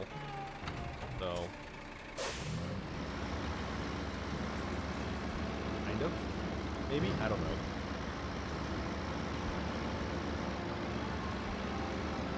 This is really the not the correct truck to be doing, like at all.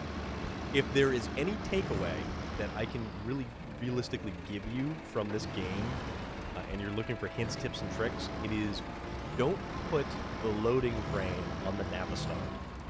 I'll give you that.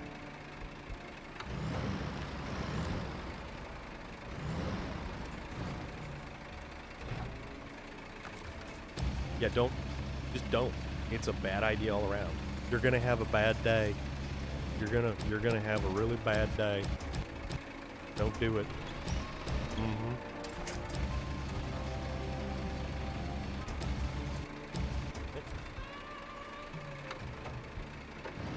Reverse again.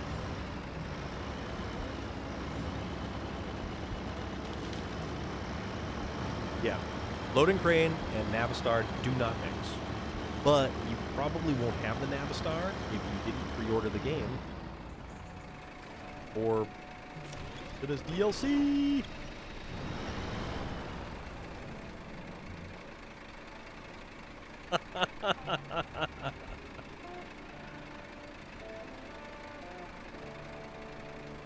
You're going to have an Abe Lincoln going to the theater bad day? I mean, potentially. This is potentially.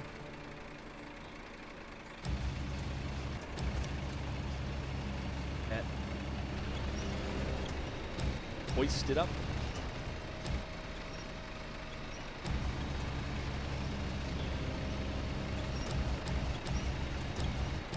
Hoist it up, not sit there and just drag it pathetically.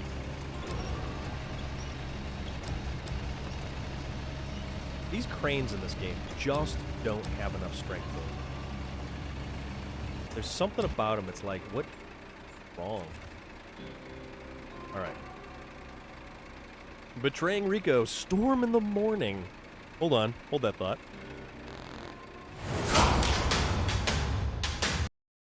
Hope you got yourselves all a nice large cup of coffee. Milk, cream, or sugar optional. This is Storm Chat. This is where we talk about the morning for Betraying Rico, because it is Betraying Rico's morning, and this is where we're at. We are at Storm Chat.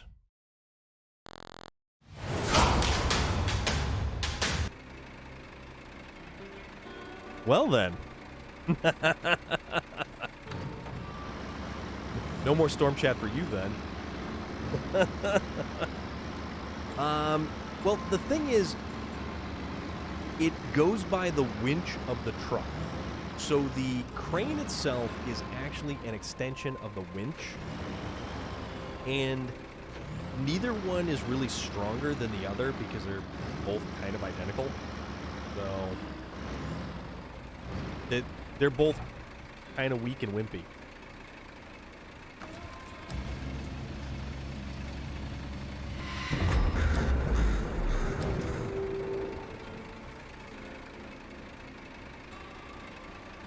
Okay, that is not a name that I am going to be able to pronounce, like, at all.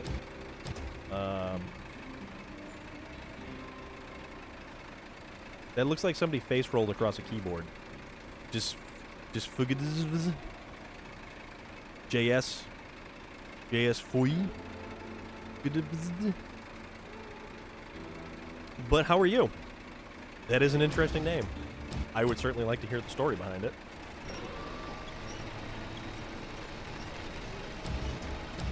It just a little bit, so we can kind of right up the front here, and down we go. But regardless, spelling aside, never thought about it, but does the winch type affect the crane ability? So it's not I don't think it affects the range as much as it affects the ability to hoist. So the stronger the winch that you have, the more powerful the lifting ability will be, just simply by using the winch portion of the crane. Which is what it feels like. Because if you say, so like technically if you use the winch, you can't winch off of any point other than the truck. But if you're driving, okay, that is totally cool. Totally cool. And how's your day going?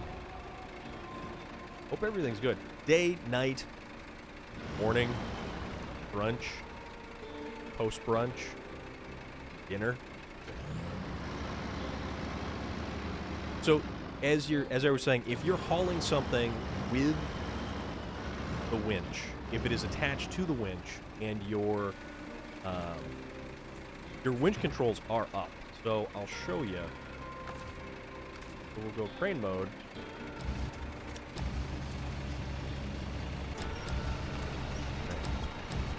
Kind of drag this a little bit closer.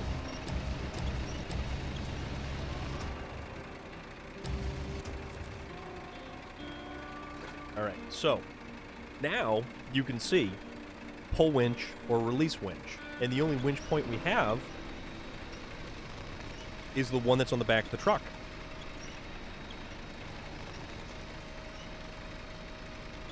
And we're not actually using the crane controls. So, if you think about it, basically it's a glorified winch point. And I would imagine that depending on the range of the winch that you get probably does dictate the range on the crane. That would make sense, I think. I mean, it's something that we could definitely check out at some point in time. But we're going to be, hopefully, getting these bricks and bringing them to where they are supposed to go.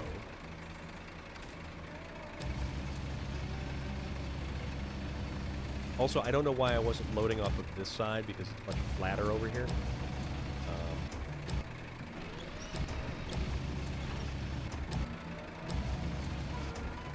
No, don't do that. Bricks are just going everywhere. They don't want to stay put. Or there we go.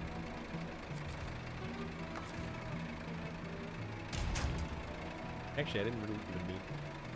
That was just kind of a neat way of disconnecting.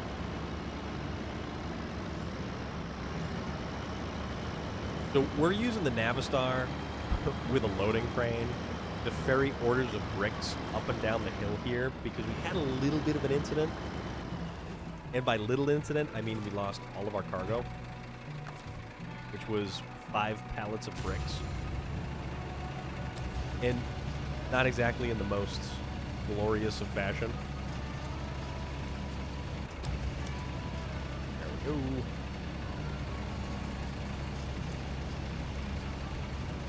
Yeah, we definitely didn't. J-Stew! What up?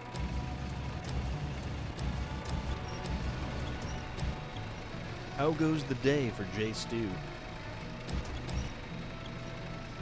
Other than spamming the Viking hello emote. Or the hi emote.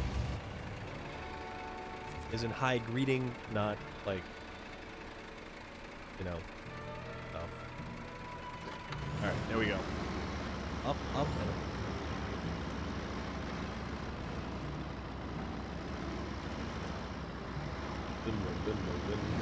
Them doggies rolling, ride. Exhausting. Debating on a canopy trip tomorrow. The chance of rain is, yes, there is a chance of rain in the forecast tomorrow, which means I will probably not drive the Camaro.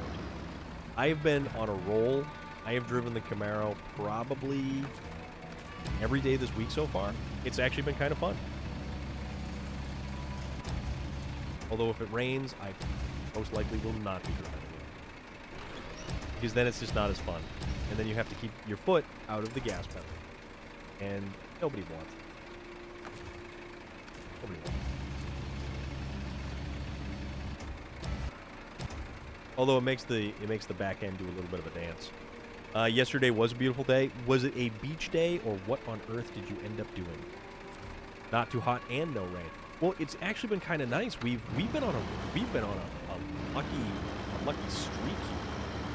We have not had rain for several days now. And I say that, well, knowing full well that it is in fact going to rain a lot tomorrow at certain points.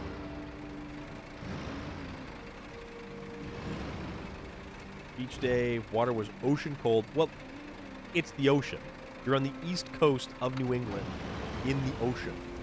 What do you expect the ocean to be? Like a bathtub? Goody, 198, how is everything? What's going on?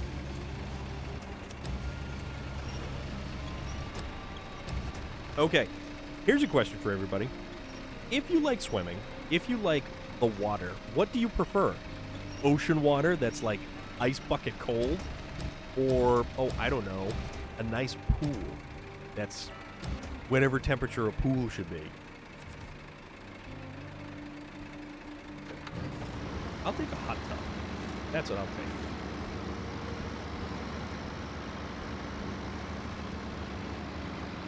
Yearly sojourn to the White Mountains will be coming up. End of next month. Yep. That'll be coming around end of next month. That'll be cool. It's going to be interesting to see what happens with that whole trip. Right. You know, that almost looks perfect. Right? Almost looks perfect. Okay. Parking brake is on. Change trucks. Remember to pack the cargo before proceeding. Warm ocean waters of the Caribbean. That's something. I wouldn't know what that's like. That's gotta be wild.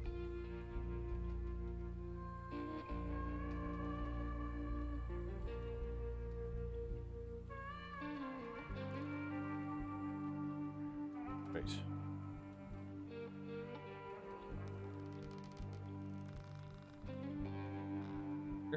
That is pertinent information for later. That's all right. Okay. Fire up the GMC. Turn on the lights. Slowly make it down the road here. And potentially not roll over. Potentially. Again. Potentially. And let's go deliver us some bricks for this delightful house on the plateau. Which is weird. Gone with the Wind. The name. Ask. Sometimes they have some weird names for them. Talking about ocean water. Like the cold ocean water. Or like a nice warm in-ground pool somewhere. Because Jay Stu had himself a beach day yesterday. And that would be in the Atlantic, New England waters. All that wonderful tomfoolery.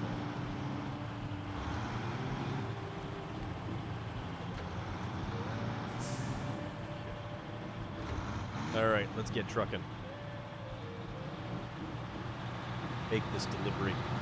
Even though this has taken us an absurd amount of time.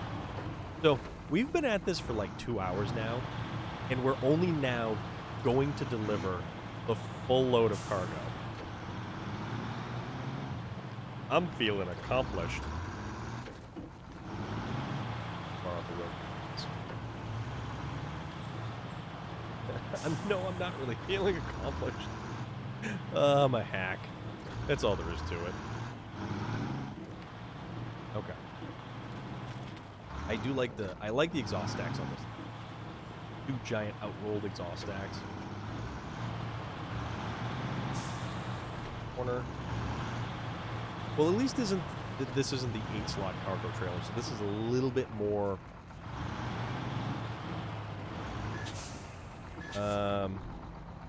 We used to go watch the idiots go for the yearly Christmas Day swim in the North Sea, whatever the weather. Yeah, we have stuff around here called the Polar Bear Plunge. And you're not going to catch me diving into water that is below freezing. I am not going to do it. I am not that kind of person. I swim a lot, but I can't now. A swarm of jellyfish came in, and I don't want to get stuck. Oh my god. Yeah, some of those jellyfish are not friendly characters. Although jellyfish really remind me of Mother Brain from, like, the Metroid games. Like the goofy, translucent, like, organ bits and stuff just kind of float around in there. I used to do that every winter around here. There you go. You can have it, you can keep it. Knock yourself out there, dude. You can have all of that. All of that. I'm good. I'm so good. Ugh.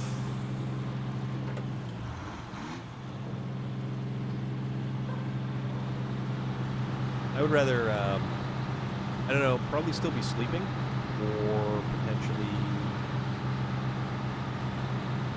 eating, driving somewhere, in a car with the heat on. Alright, so this is the bridge that we went underneath a couple of times. Now, this is the house on the plateau. It's probably haunted. Chances are, most likely, it's definitely haunted.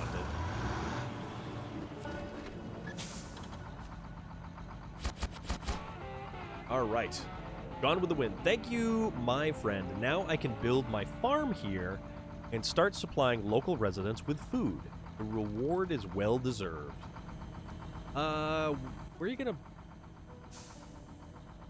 Yeah, but you've already got a farm right over there, so I don't know... I mean, reasons? All right, now let's get creative. Let's find a fun and convenient way. Ooh, that hurt.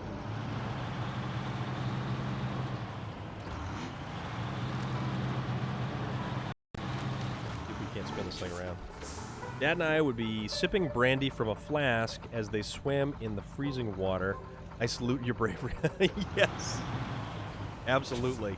Yep. Okay, so this is what we're doing. I believe I can manage it. Okay. I live in Ireland, so the water is always cold, so I have to wear a wetsuit all of the time.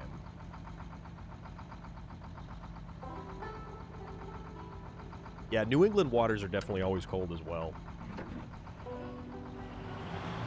So... we're gonna... oh, nope. Apparently, it's gonna steer for us. Alright, just get around that tree. Good. That tree. Go. Pick it up here. Alright, there we go. Short cut. Or long cut, depending on if we roll over. We'll cross that bridge when we get to it. Oh, man. Okay. Kick it up a notch. Emerald Lagasse. Does he even have a show on TV anymore?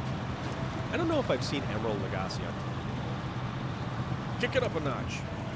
Bang! Bam! Whatever flavor explosion he's talking about. I know we don't have Anthony Bourdain anymore, which is a crying shame. That itself was pretty unfortunate.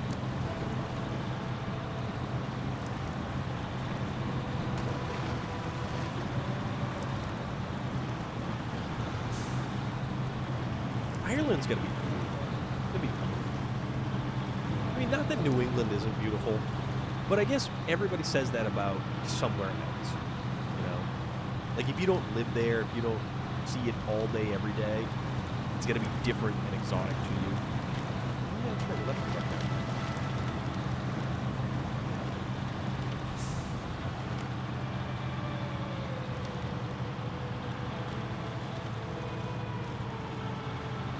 He does infomercials for some kind of oven. Okay. I mean, at least he's doing something. And he's got all of his, like, spices and weird, like, cooking implements and...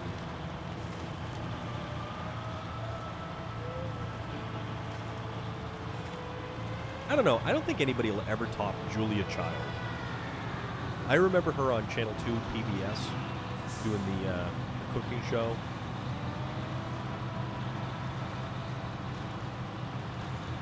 Like Julia Child, Bob Ross, you know, all of these really amazing, interesting, unique, colorful personalities that showed up on like public access or PBS, you know, the public broadcast system, whatever the hell it stands for. Bam! Yes, you're right, Sasquatch. If there was one way to describe Ireland, it's just a big grass field. Okay. I gotcha. I mean, better than nothing.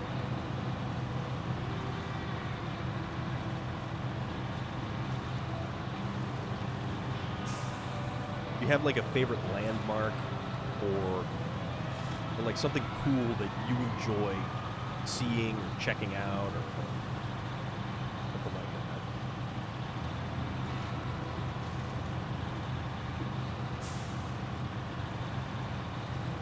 I don't remember this road being this long. I hope I'm certainly going the right way. Because, yet again, running low on fuel.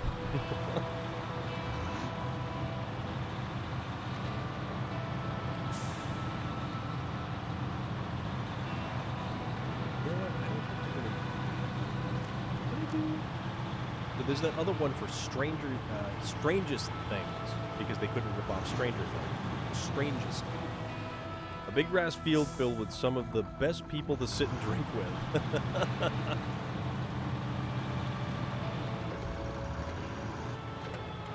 So, let's bring this.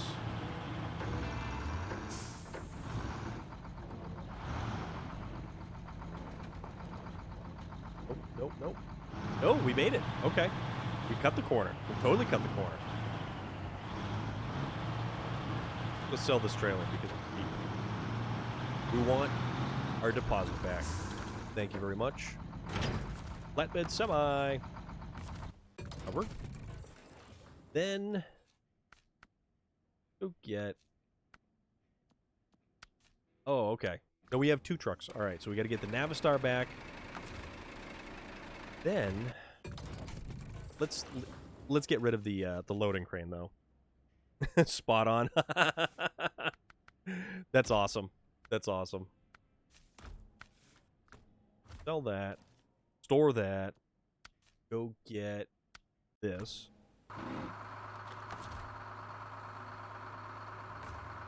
Recover the GMC. Get a big lump on my.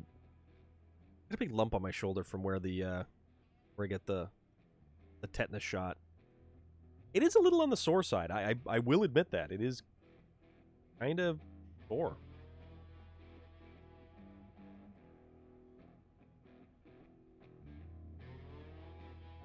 All right.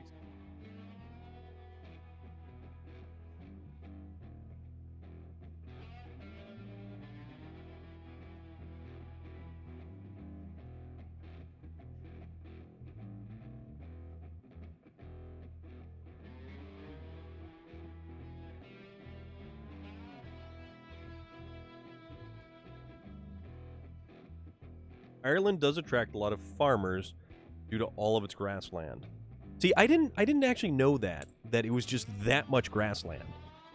And I know I'm certainly spoiled where we have, like, you know, just a variety of different terrain here. And I can go an hour and a half and be in the mountains, if you will. Not that they're like people from the Western or Midwest will say, you know, oh, these aren't mountains. Well, guess what? They're mountains to me, so chill out. They still, you know, tire me out just as much walking up and down them as anybody else. So, all right, so that we wanted to go. Okay, so over here is 3 suspicious activity points that we need to go investigate. So why don't we figure out a vehicle to go do this with? Though I don't recommend Shane McGowan as the drinking partner. That's a night I only remember the first 30 minutes of. There you go.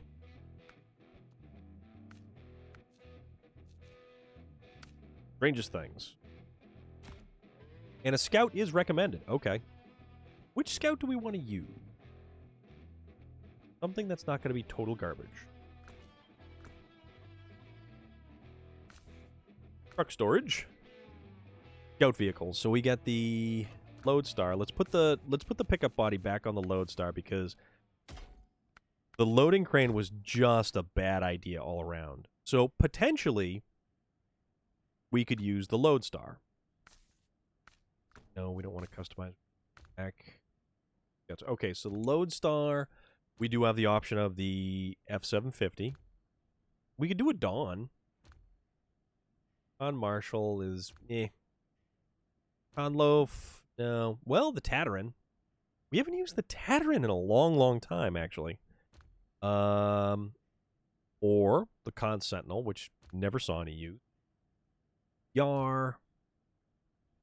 DK-1500. More F-750s. We don't want one of those. We don't need another Lodestar. Hummer H2, I don't know. Chevy Apache. Scout. Scout's potential. I don't know. Which one do I want to use here? This is a very good question. I want to use a Scout vehicle this time because it'll make it a little bit more fun, a little bit more adventurous, if you will. Brandon Cohn, how are you? How is everything? What's good?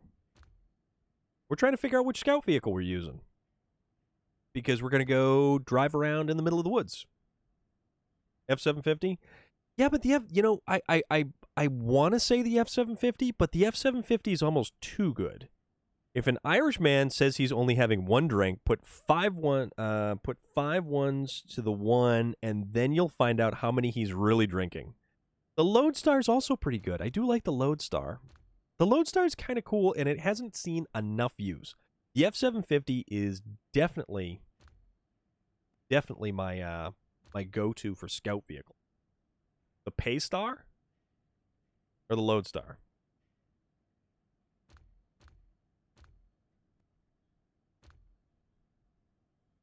Or take the CK-1500? All right, tell you what. How about... No, you know what we'll do? You know what we'll do? We'll see how the Con Sentinel does. We'll try that first. And if it goes down in flames, I mean, then at least we try. Brandon Cohn, thank you very much for the follow. Super appreciated. And it is dark now. Oh, you know what? Also, this thing has fuel, and it's got repair points too, so there is that. How about the duct tape star? I mean, duct tape solves all problems. So, we'll give the Sentinel a shot. If the Sentinel does not make it, we'll go back to the Lodestar. I bought the Brigadier, yeah, it is the GMC Brigadier. So you bought that yesterday? I love that truck, and I like the... also, hold on. Which way are we going? Okay, we're crossing the bridge, and we're going... All right, we're bearing to the right. Why are we not... We need to be tracking this. Okay, there we go. Stream is buffering. Is anybody else having some issues?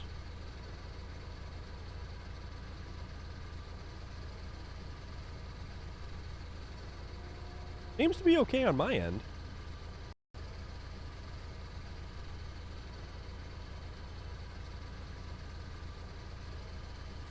Have you tried refreshing, Brandon Cohn? Flex tape? Flex seal. Go with the Flex Seal. All Flex Seal all day. That's the way to do it.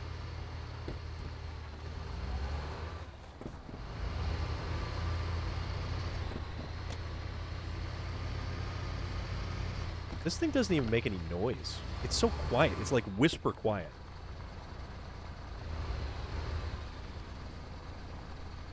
That is how it started for me. In a whiskey bar, Shane suggested the leftmost bottle on the shelf. As it was poured, he asked for a double from each of the next 4 bottles for comparison, and so it began. That sounds like one hell of a drinking story, Cathalan.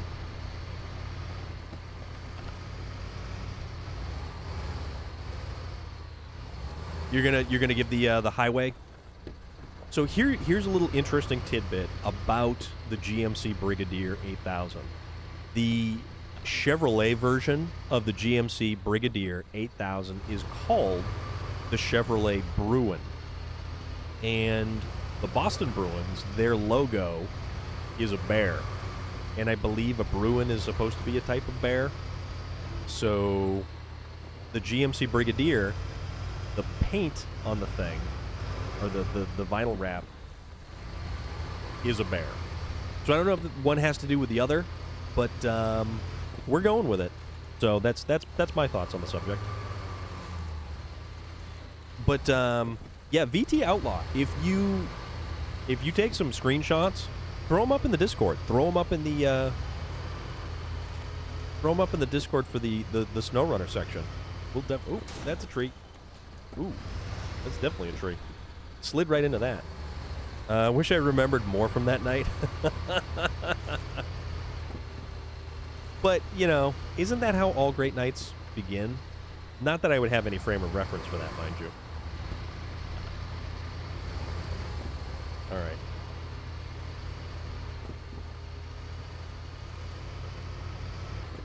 So we just have to find a couple of these points. Ooh. All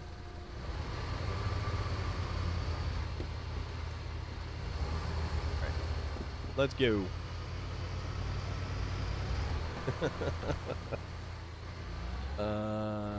Oops.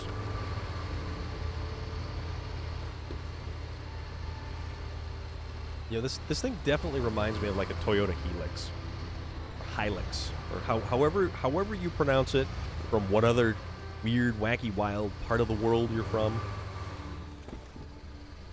And the stupid drinking games like Monopoly or the Circle Line. That sounds dangerous. Whatever that is sounds significantly dangerous.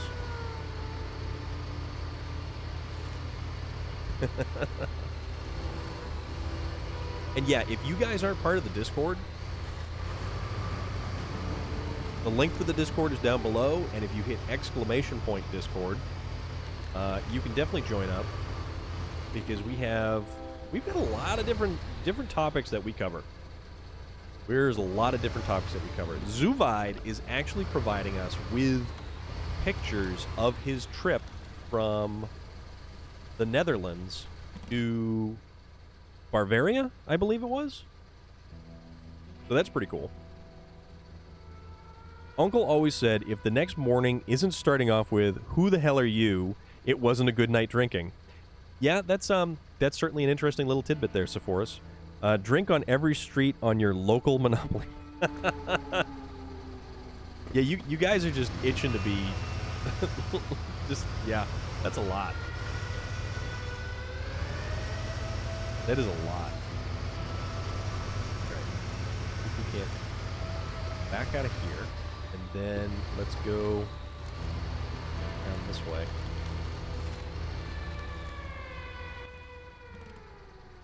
Right way. This appears to be the right way. Let's at least mark the map so we sort of know where we're going. It makes perfect sense why I have so many... Oh my god. So right now, I'm just kind of... I'm hanging out in Wisconsin. JS Fui. JS Fui. JS Fui. It's almost like it's French. Kind of cool. Right now we're in Wisconsin. I did complete the rocket launch on Amur, and I felt really darn good about that.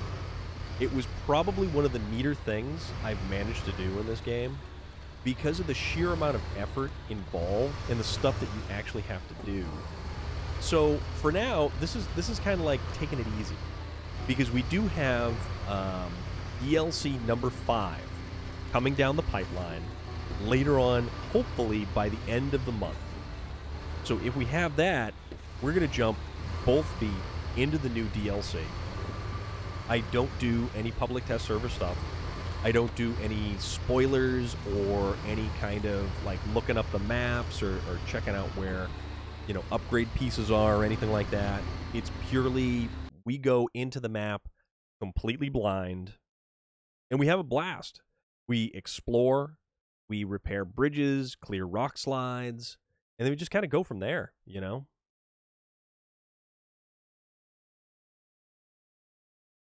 I woke up from a night drinking with the lads, and instead of using my blanket, I used a broom to cover. Oh man, that is considerably amusing. That's actually really funny. Oh, wait a minute. Oh, check this out. Okay. So, do you see all of the mushrooms?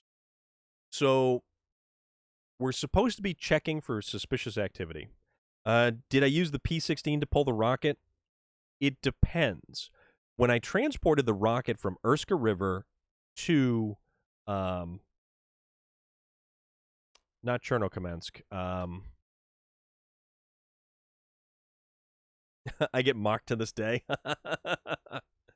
so, so when I transported the rocket, did we pass it? There we go. And more. So we went to the Cosmodrome. So we went from Erska River to Cosmodrome. We used the Western Star 49X partway. Then we used the Navistar. And then we used a Kolob for the rest of the way. It got very interesting. Very, very interesting. The P-16 I really haven't used to pull the rocket. But when we got it to the what is it? This thing here. The giant garage where they store the rocket. You actually had to pull from the garage to the launch pad. That we used the Navistar. And that was a lot of fun. Oh, oops, no, that's what I wanted to do. So as I was saying about the mushrooms here. Go this way. See where this goes. So that's like some wonderful mythology right there. The mushroom circles, like these goofy mushroom circles, known as like fairy rings and stuff like that, which you're not supposed to kind of go near or around because it's like a doorway. But you know what? We'll just crush those. We ain't gonna worry about them. And now we're kind of our vision is slightly obscured, and I think if we went to like first person view, it would be kind of trippy. We're just gonna kind of try to drag these trees down and just sort of force our way through. Actually, these trees are folding down. Why are even the big trees folding? I don't understand that. That's weird. Come on. Oh, crap, crap, crap, crap. Damn. Damn, damn, damn. Okay. So, that means that truck went over. So we're going to go back to the garage. And we're going to use the Lodestar is what we're going to do. So back to the garage, truck storage, Lodestar, so it's already set up. And somebody casually just threw a whole bunch of truck tires in the back and just ratchet strapped them down. Oh, wait, hold on. Beacons for safety. I do like I love the look of this truck. The two-tone, the red with the black fenders and running boards, the black fuel tanks. It's such a cool looking truck. I mean, this is as basic gets. It's such a neat truck. Such a neat truck.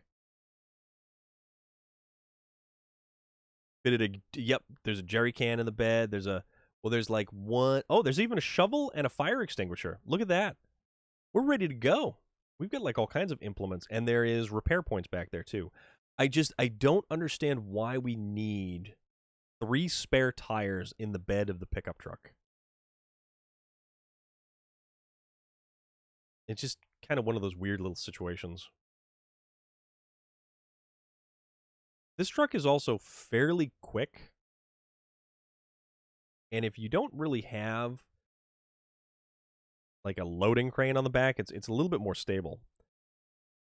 Oh, you blasted out the suspension? I've done that. I've done that plenty of times. Yeah, it's fun to completely collapse the suspension, to utterly obliterate it, and then just kind of cruise around as a lowrider.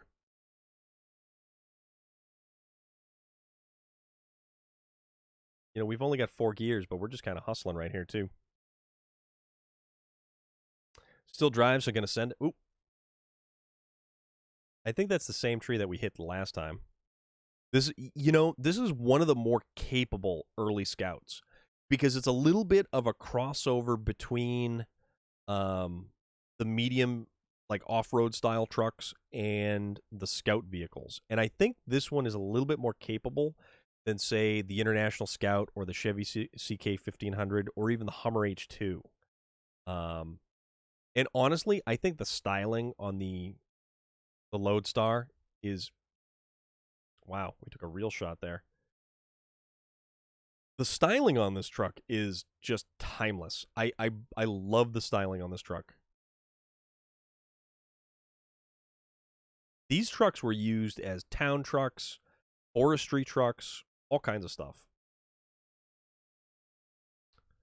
Okay, so now let's try to figure out how we want to navigate. Because I think there's a way that we can get. Why is it also?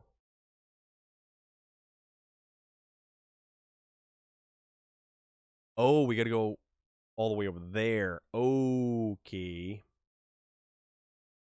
You know what? All right, I got an idea. Can you check something for the F750? Yeah, absolutely. Let's go back to the garage real quick. What would you like to know about the F750? Imagine if you know what, I would love if they added a P16. And I think, honestly, it's late enough in the game cycle that if the P16 got an all-wheel drive upgrade like the Twin Star, get the consumables out of the big hole? I don't think so. What size are the tires on F750? So right now we've got 45s. 45s are the biggest because it's got 2 different suspension lifts. You get 37s, 41s, and 45s. Consumables out of a big hole. I might have. That sounds familiar.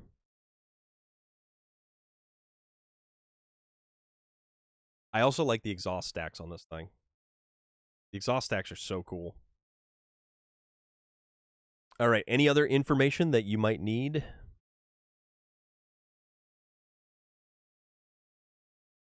Oh, wait, we wanted to do the route. Let us map the route that we will take.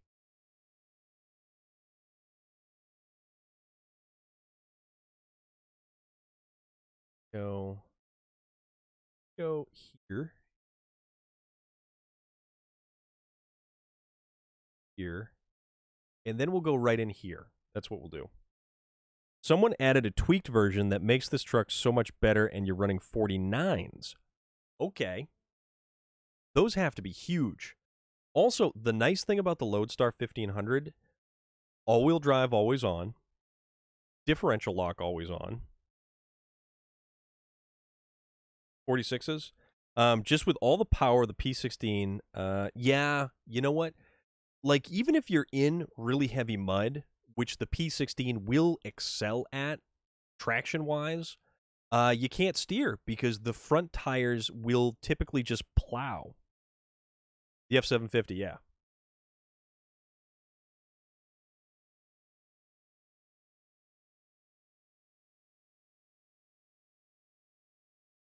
Mud hole. Kind of bouncing right along. Suspension soaking up the road.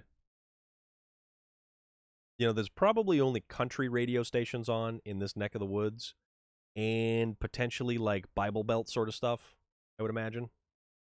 All right. Oh. Oh, oh, oh, oh, oh, oh, oh, oh. We did it again. We did it again. Oops. Oh. Oh, wait a minute. Oh, it's still running. We were able to start it up. Okay. Okay. No, we're good. We're good. We're good. We're good. We're good. We're good. We're totally good. We made it. We survived. Oh, man. This is brilliant. I like the maps where you can take a scout vehicle. Guarantee all you're getting is AM radio. Nice. You're probably not wrong.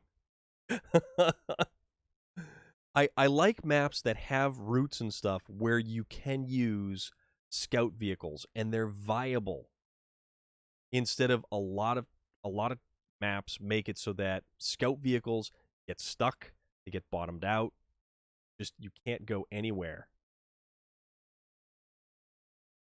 All right, let's just plow our way through here apparently, I guess. All right. Then it is more mushrooms. Okay. Strangest things. Nothing unusual here except for hordes of huge mushrooms on the hill. You wonder how long they've been growing here. Carter left you money in an envelope and vanished. Okay. So then this one is all right. So delivery to the weather station. Gonna be Stone Creek Lumber.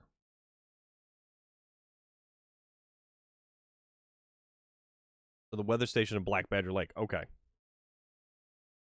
I think we're gonna go bounce over to. Oh no, wait. Let's actually recover some vehicles first. Let's do that.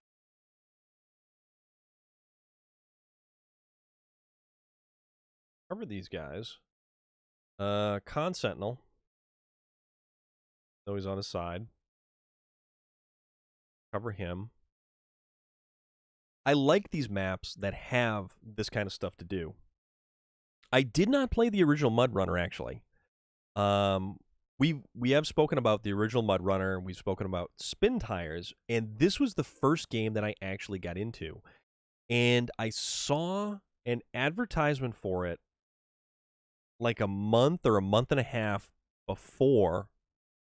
Has Saber given any new details about the new map? It is actually on the public test server.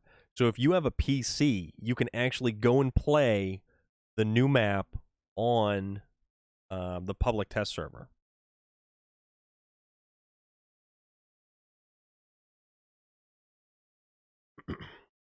So if we go back to the Yukon and we go to Big Salmon Peak, all of these wild little trails through here, I love going through these trails.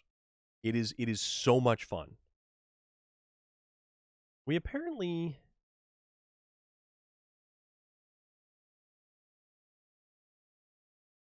deliver to the warehouse.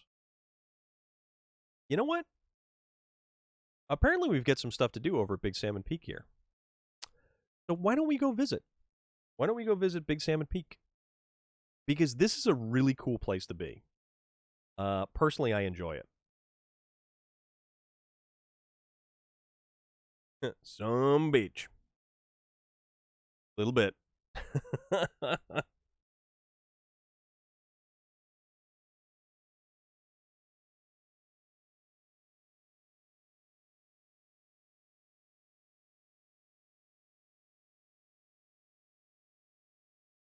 It occurs to me, I've had Oreos sitting beside me this entire time, and I've actually not eaten. And I kind of feel bad about that. You're on a Switch? You know, how is SnowRunner to play on the Switch?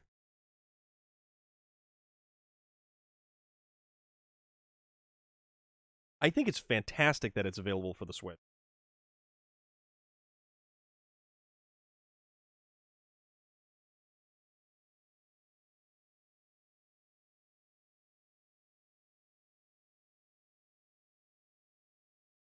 It's not that stale yet. They could be a little bit stale. I'm not even going to look at the expiration date. The maps are small, but it's suggested there will be more or additional for previous regions. There are still a couple of regions, just like the Yukon and Wisconsin only have 2 very large maps. Yeah, these are definitely stale. Tristan, B84, what's good, man? How are you? Actually, let's see what we got to do first. So we've got oversized cargo to the warehouse. Truck with a crane. Okay.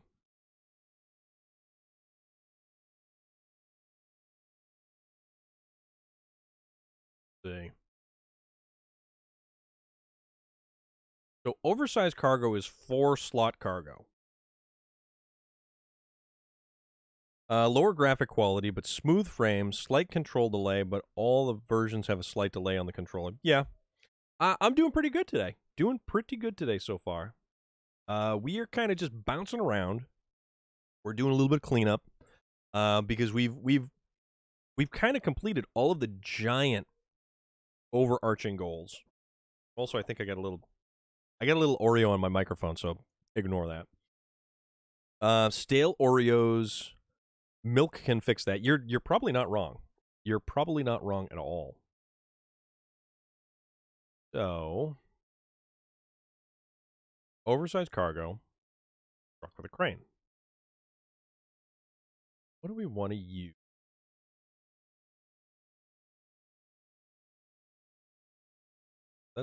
And these are little tiny trails. These are these little tiny trails. We got to kind of think about that when we're figuring out what we're going to kind of do.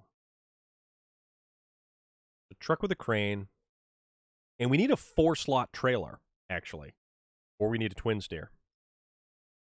They also, for the last couple of updates, have added contracts, tasks on previous maps, so fingers crossed for that. Goody 198, thank you very much for the cheer, man. Thank you so very much for that. It's greatly appreciated. Yeah, so they've added, like, when the Wisconsin was added in, they added a bunch of logging contracts to basically everything across the board. So you can then go back to Alaska, Michigan, Tamir, and do all the logging stuff. Let's see. How do we want to do this? Or potentially we could loop around this way, which has merit. You're eating Oreos? That Goody, it's all good, man. I can't complete that task now because when I flipped over in the big hole, I accidentally deleted the cargo when I was trying to delete the trailer I had. And I think they were consumables, maybe vehicle spare parts. I think they were. So now I only have one of the cargo I need, no place in the entire region that has cargo. So I need to ultimately, I can't complete the task and there is no option to restart it. Okay, is it a task or is it a contract? Because all of your... See, because all we can do for the task is stop tracking or start tracking. You're beginning... Yeah. Absolutely. Sepphoris, I absolutely agree because it is one of the most slow, monotonous things in the entire game. So if it is a task, you actually have to go to the location where you obtained the task to restart it. So like if I, and that way we can go to objects. So missing container is the name of the task. And missing container is right over here. So if we went to missing container, I could go there and I could actually restart the task. Like if I was able to, yeah. So tasks can be reset. Contracts are reset from the contract itself. So like if we go to stocking up and you can't see it, but there it is. See how it says restart and start tracking? That's under a contract. You don't get that option under a task. So you actually have to do basically going to where you got it. So like this support the locals right here, we would have to go there to restart it. So now, let's see. We need a truck with a crane. We could do the 650, or we could do something different. We could do an off-road truck with a crane. Let's see what we have for heavies with cranes.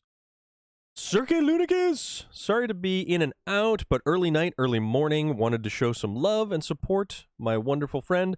I hope you're well. The roads have been clear enough, and you're kicking major butt. Cirque Lunicus, you are awesome. You are fantastic. You are wonderful. Cirque Lunicus, if you are not following Cirque Lunicus, you should absolutely follow Cirque Lunicus. Goody.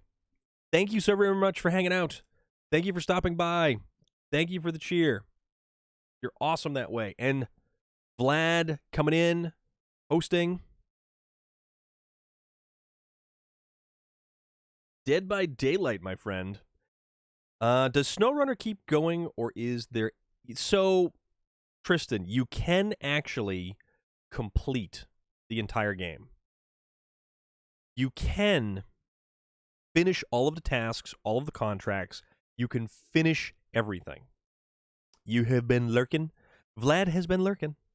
You can, in fact, finish absolutely everything. But you will always have the contests to be repeatable, and you have the ability to do the multiplayer and jump into other people's games and finish all the same stuff all over again. Tasks, contracts, contests, all of that stuff. So it's actually kind of fun to be able to go into multiplayer.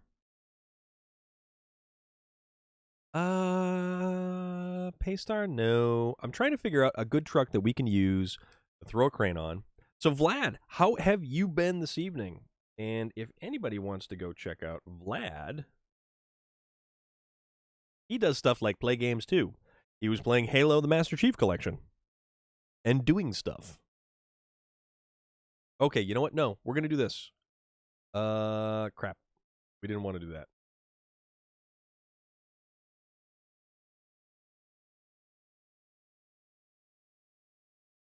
Vlad is a little bit more verbose in his inflection upon the gameplay. So, buckle up, folks. I am well, just eaten. What are you eating? I would like to know. I am wondering what thou might be eating. All right, so let's do this Azov, because then we can get rid of this, and we can actually have the cool paint scheme too. You are quite welcome, Vlad. Yeah, new content every 3 months is kind of awesome. All right, heavy crane. So heavy crane, heavy truck, leave garage. Which direction do we want to go with this guy? Let's see. That paint job is awesome. Ooh, Chinese food. What do you got, man? I would really like right now an egg roll. Was it an egg roll? I think it actually had pork inside of this egg roll, and it was so good. It was so very good. Okay, tell you what, we're gonna go this way around. We're gonna go where is it?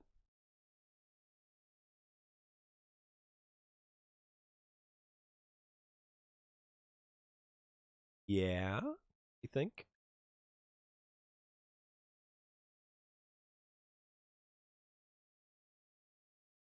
Got egg rolls with pork and also bourbon chicken. Dude, that sounds fantastic. That sounds so good. All right, so then we'll break from there, and then we will actually charge down here, get here, and that's where we'll go get the cargo from. So, okay, so we got our route plotted.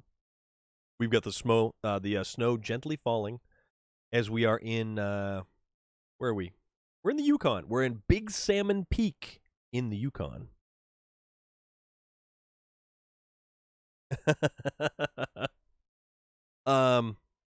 Your articulation is a little bit more on the creative side. We'll put it that way.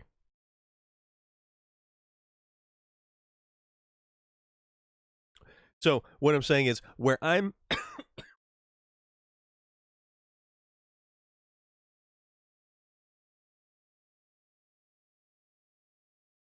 It's some Oreo.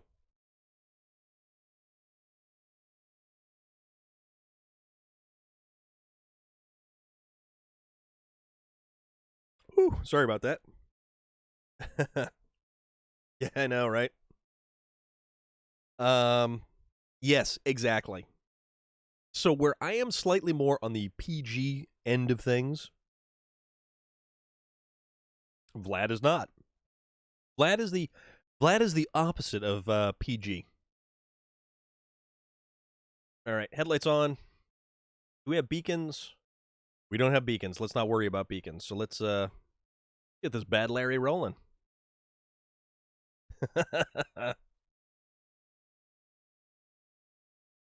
But that adds to the variety of things.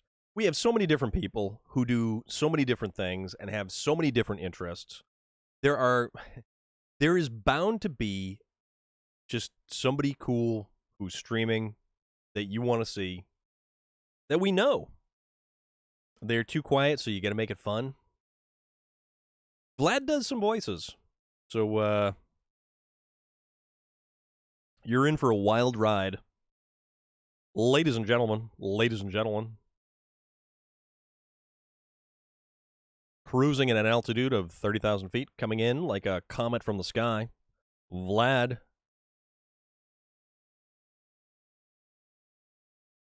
No beacons. What kind of vehicle doesn't have beacons? Unsafe vehicles. Unsafe at any speed. Ralph Nader would have a field day with the Azov 73-210. Why, that's not a safe vehicle at all. It rolls over too easily. Granted, we staged that, but it rolls over too easily. That steering column, it's not collapsible. It'll pierce your heart like you're some kind of vampire from the 18th century. We could have gone older, but we didn't want to. We wanted to go 18th century because we still want to stay somewhat relevant.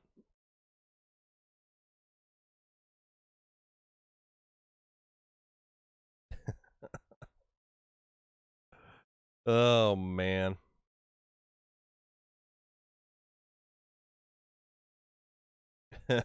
Wait, I'm supposed to have beacons? No one tell Ralph. Unsafe at any speed. The poor Corvair. That was the death knell to the Corvair specifically. But the Corvair, the Chevrolet Corvair, did have a couple of inherent design flaws that were actually rectified in the couple of years afterwards, but didn't matter. Nobody would buy the car anyways. They're neat. They're weird, but they're neat. Did they learn nothing from Gondor and its beacons? Apparently not. I do like the beacons when they're available, but sometimes I just want to get rid of everything on the roof. And I don't feel bad for selling the air conditioner on any of these vehicles because personally, I don't think this weird driver actually feels hot or cold because his weird glassy-eyed stare does not change. The man has no sweat glands. He has no mouth, yet he must scream. Love my samurai.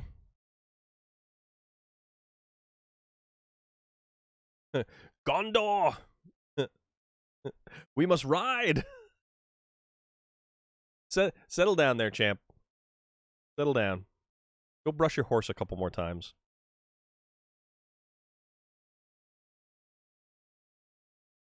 Suzuki Samurai. Okay.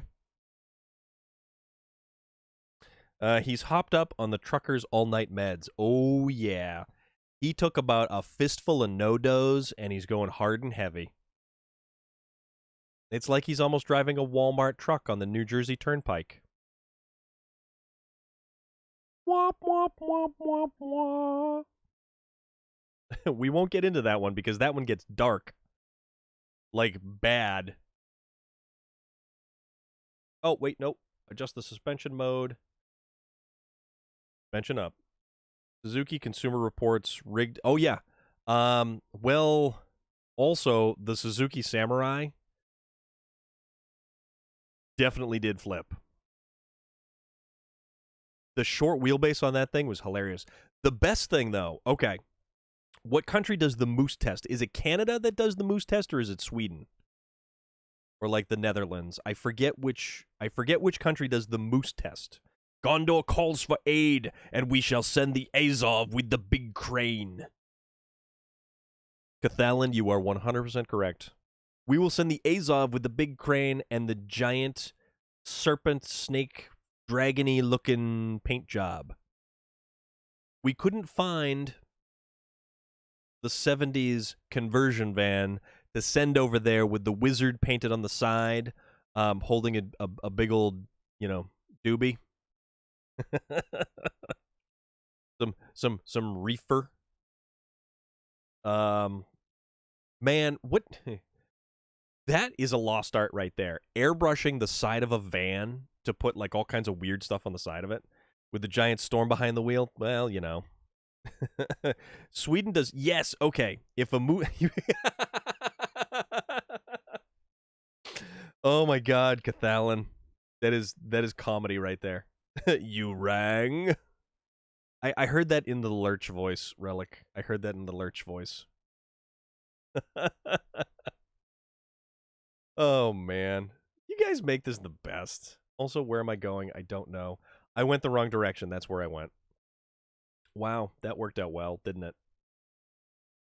No, we found, but there was a lot of smoke coming out of the roof vent, and the van was a-rockin'. I've heard I look a bit like Lurch. Thinking the smart car in the Moose test? I wonder how it... So the Moose test is kind of interesting. There are very few vehicles that actually pass the Moose test. Tall and quiet mostly. Well, you're not very quiet in Puma streams, so there is that. And we're hung up on a tree. So we went from the Wisconsin trees that were unbreakable to the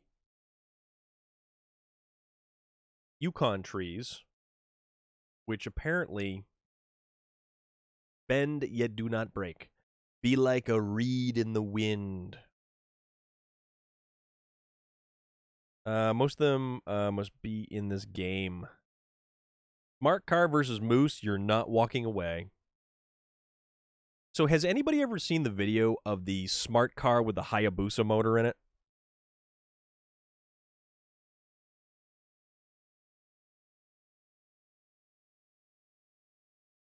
That's like a go-kart from hell. What time we got? That's not too bad.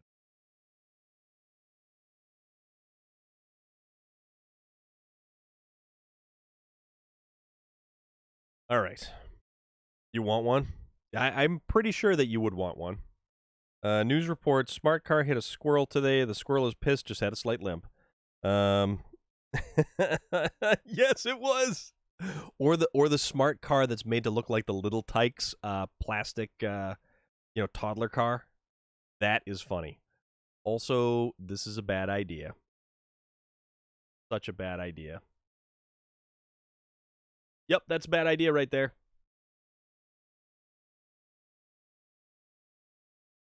Okay. That close. That close. So, perhaps we will approach this from a different angle. Maybe we need to come at this from the lower angle. Actually, it didn't take too long to get over here, so that was kind of nice. That was a pleasant little romp through the snow. Truck storage, please. There we go. We could load up another. I almost rear-ended a lady once because she locked her brakes up to keep from hitting a squirrel. Yes, Sasquatch. Stuff like that, it's just insufferable. It is insufferable. Oh, apparently that's a horse with a baby. That's pretty cool. Don't mind me. I'm just getting sent pictures.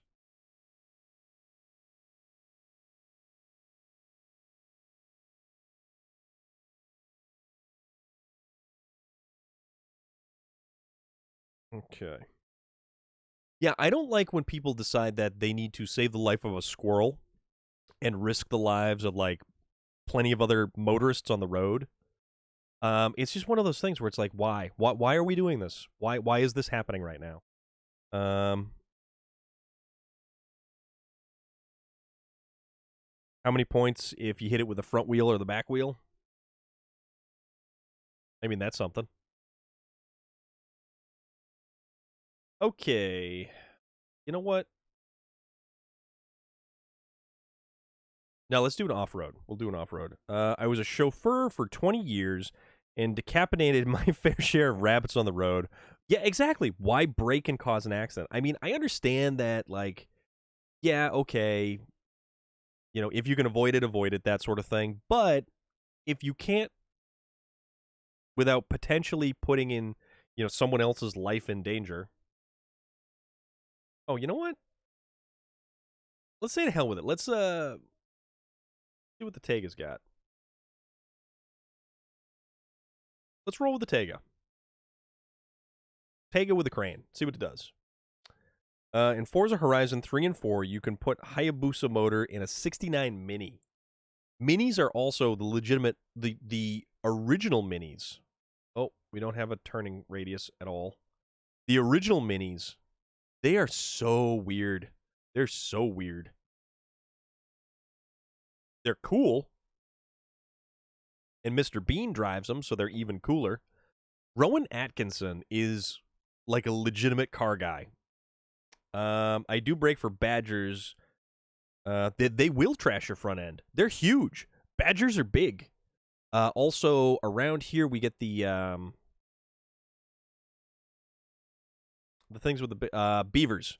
There's a lot of beavers around here. A deer or a dog, I could understand, but yeah. Oops. Texting and driving again. My bad.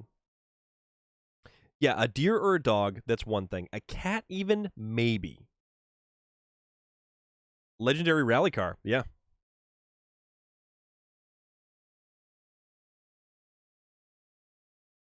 All right.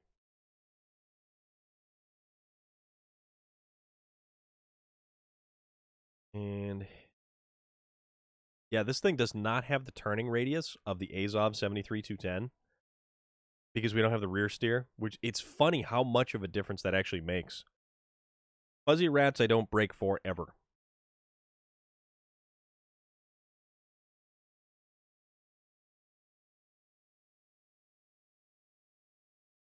Make it back over there, and I think I have a better idea of where to approach the oversized cargo container from.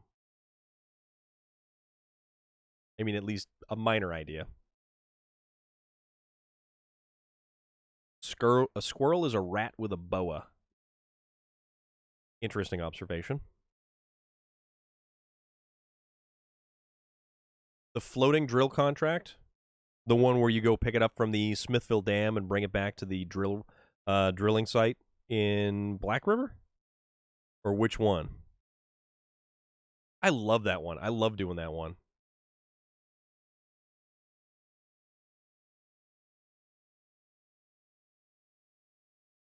It is Gold Horse Mining. Alaska. Oh, right. I like the big cargo missions. I really like the big cargo missions. And I wish they had more and they were repeatable.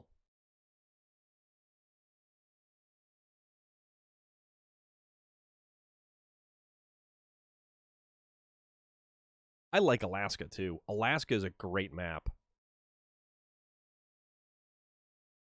I like the Yukon. I've always liked the Yukon because of the amount of trails that you can take scout vehicles down. And Andy, what is up? How is everything? But no, I really like the Yukon So we're bouncing around between Wisconsin, the Yukon. We're just, we're wrapping some stuff up because we've got stuff to do that actually, hold on. Let's go this way. Let's take the scenic route. Yes, 23 hours to Suicide Squad. I really want to see that this weekend. Oh, okay. I didn't know if you kind of dipped out or I remember you were here right at the start. Not a good, no. The P16 I would definitely not recommend. Although, here's the thing. The Derry Longhorn 3149 was actually very respectable. Although the Pacific P16 will, in fact, haul a mega trailer through that giant chunk of mud that's over there. Down by the coast. It's been a good day so far. Like, well, outside of work, this has been a good day. We managed to accomplish one task so far.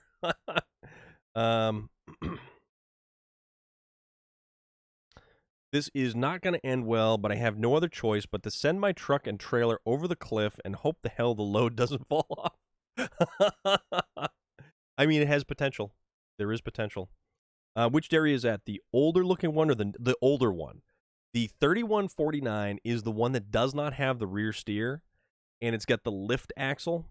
How are the new Trailblazers? Very cool. They're very cool. People are too hung up on the name. Yes, I have a Trailblazer, and I am not offended by the fact that Chevrolet decided to name the new vehicle a Trailblazer. I think the new Trailblazer is actually very appealing. It's a really nice vehicle. It's a lot better than the Trax, and it's I think price-wise it is comparable to the Trax. And the Trax is just a glorified all-wheel drive Sonic shaped differently. Black Caliber Gaming, what is up? How is everything? And Black Caliber Gaming is another SnowRunner player, and he has been playing American Truck Simulator. Did they nerf the Tiger by any chance? No. The Tiger, definitely not. That's why I grabbed it, but Christ, Odin could shave and regrow his beard by the time I get through the mud. Yeah, there is that. That giant mud patch takes forever in basically anything. The only thing I think would actually make quick work of that is the Zix 605R. Just waiting for winter to come to get a motorcycle. That thing looks pretty cool. You may trade your Equinox in? Okay. I honestly, if you can find a Trailblazer, because we don't have any, what we get just goes right back out again. I feel like my Tega has been doing worse in the Yukon lately. Well, I thought kind of the same thing of the... So I got the next suspension lift with the ANK MK38. I got the custom mud tires. But it didn't... The ANK with the custom mud tires, so just like the Tega, so it's still got all-wheel drive and differential lock, both always on. It didn't seem like it did very well.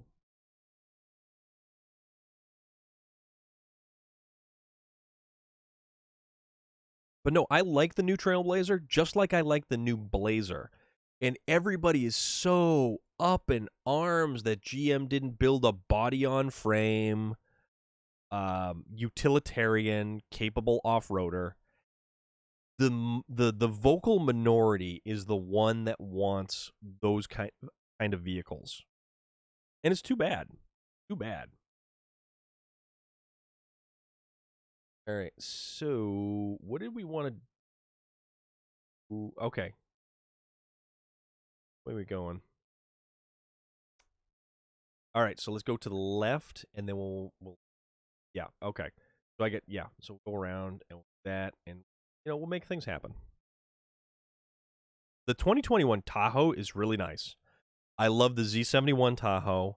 I like the Trail Boss package on the new Tahoe. It is awesome. It is a huge looking vehicle. It looks gigantic. The thing is massive, but it's so cool looking.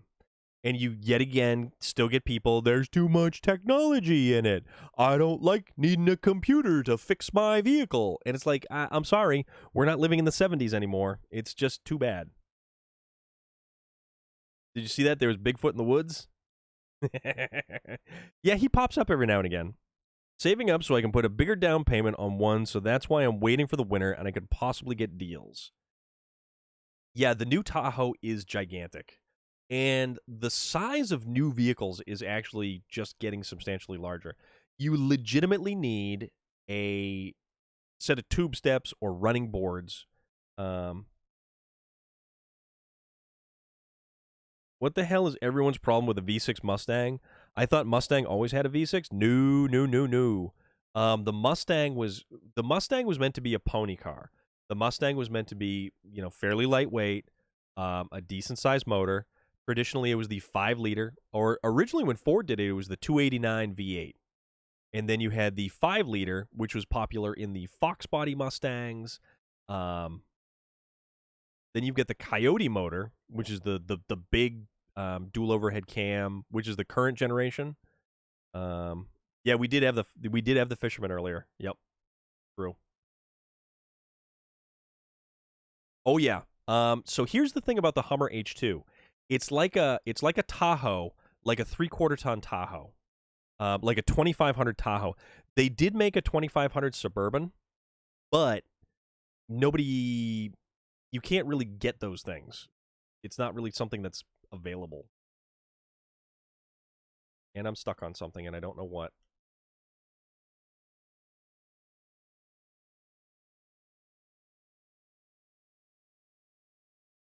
This is ridiculous.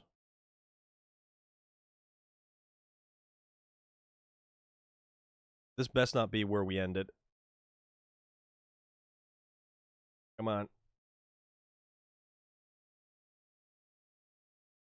All right. I have no choice.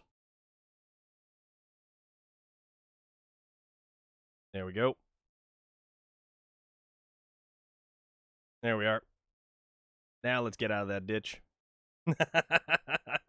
Creativity wins the day. I have seen a bunch of H2 Hummers. I know a couple of people who actually have H2 Hummers. Unfortunately, Tahoes are not built here in Germany. At least I think they're not. I think they're built mostly in Canada. Canada and Mexico is where they're probably assembled.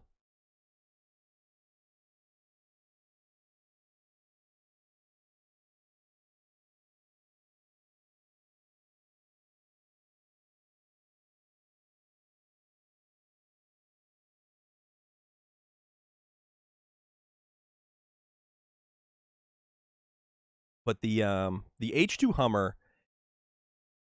everybody thought they were going to be colossally good off-road vehicles. They are awful off-road. They are garbage off-road. They have the weakest front suspension, or not front suspension, the front steering linkage. You will bend tie rod ends. The modern 5-liter Mustang is a V8, 5.0 V8.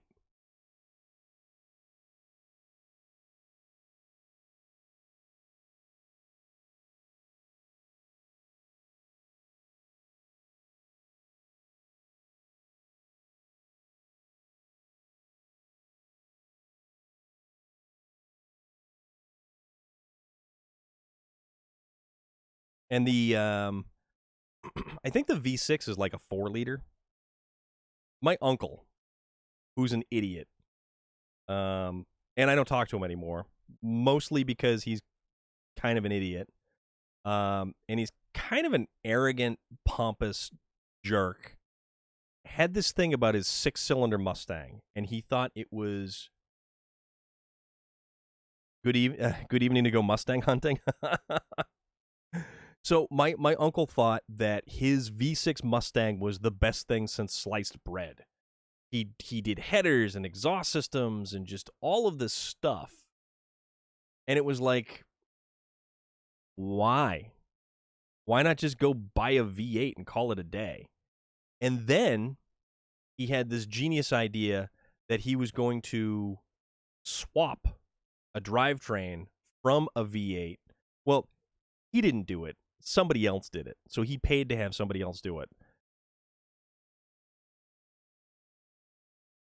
Ooh boy. Suck. You know what? Hold on. Let's make it daylight so we can actually see what we're doing. Yeah, so he paid a company to actually swap the drivetrain and put like a supercharger in it.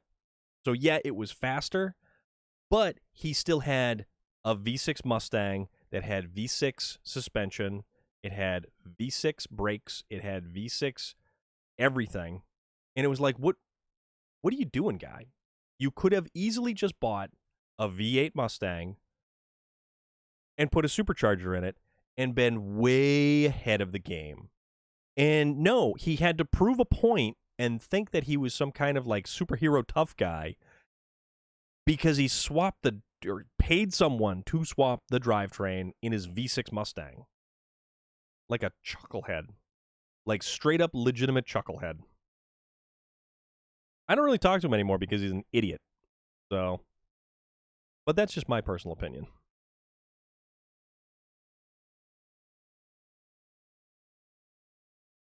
I've got a lot of relatives I don't talk to because they're idiots. But hey, man, family is the one you pick, not the one you're born into. And that's all I got to say about that. Also, I have to say, let's try to get the... Oh, hey, is that a Cadillac? Like a Cadillac. Looks like a big old DTS or something. I know it's like a generic, although it's got a front end like a 2005 Impala, but... Okay. Yeah, the 5-liter Mustang is actually a pretty good Mustang. That motor, though, is huge.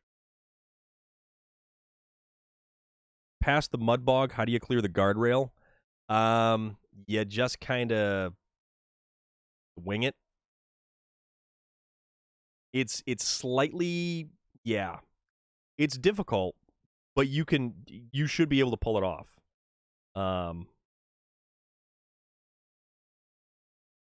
Right. See. Let's get this bad boy. Ooh, that's a lot of water. That's a lot of water. That's a back up. Whoa. Okay. So, lesson learned. That is very deep. I didn't think it was that deep because there was a little island floating right there that I could potentially make it to.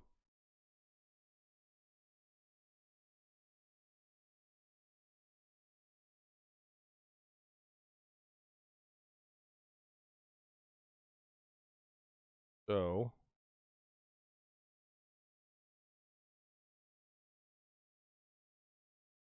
all right. Okay. There is the trail, or the oversized cargo, excuse me. Activate anchors. Put them bad boys down. See about getting this thing. So yeah, you go out and you take a left-hand turn out of there. And it's not too bad. You should be okay. You just got to kind of play it slow and safe.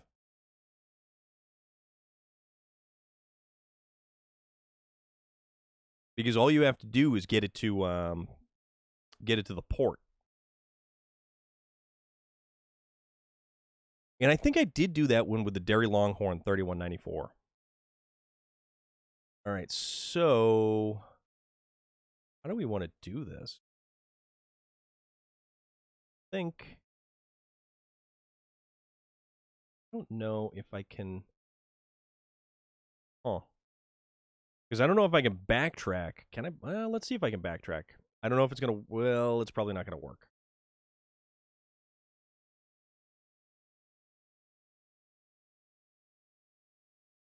Anchors.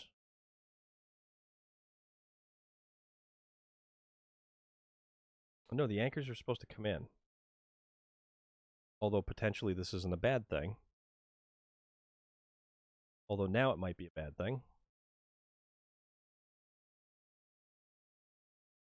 Tried cutting off road and high centered. Okay, so If you high centered it, you can still get another vehicle behind it and push. So you can winch a vehicle to the back end of it. So when you're driving with the front vehicle, the back vehicle will push. Get kind of an issue here.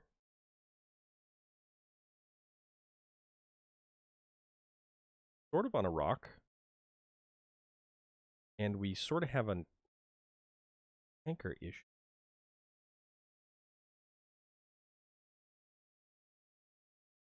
Okay, there we go. Up and in, and there we go. Our clients ask for the V12 S-Class Merc, but the emission law means we must either be electric or able to do 50-plus miles, zero emission. Wow. Je suis, JSFUIGFSD, you are in fact back. Glad to see you. Okay, let's see if we can't kind of manage to not totally bone ourselves, which has potential.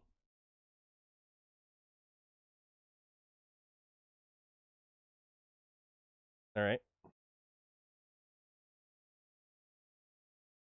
And we do that. Try to work our way over to the left here. Not working. So,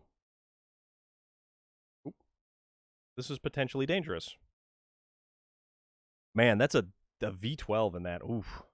That's got to be cool, though. Crane mode. Let's lower the crane a little.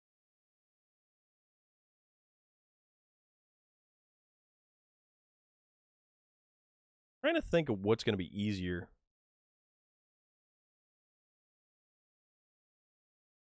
At least this may stabilize us a bit. Potentially.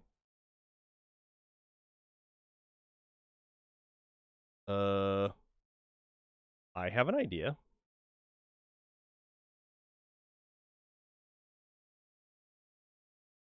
All right, so if we kind of, sort of, this. Okay, no, we're okay. Get the struck truck you're using alongside the trailer. Which side to? Yeah. 89 Honda powered by a Cummins diesel. Okay, that's funny. I have not seen that. That actually sounds pretty funny, though. Oof. Oof. All right, come on now. Come on. At least the weight of the trailer is actually helping me out in this particular situation, as much as I can't steer. Actually, the Cummins you can put in anything, because all you need is, like, I think it's one wire to run the whole damn thing. And then you're good to go. Actually, is there a trailer store around here anywhere? That truck's there. Concrete plant is there. Warehouse is there. Where's there a trailer store? Because that would actually make this a lot easier. Whoa, what is all these vehicle spare parts? Oh, they're all over the place. We might have to go collect them at some point in time. But not today, Satan.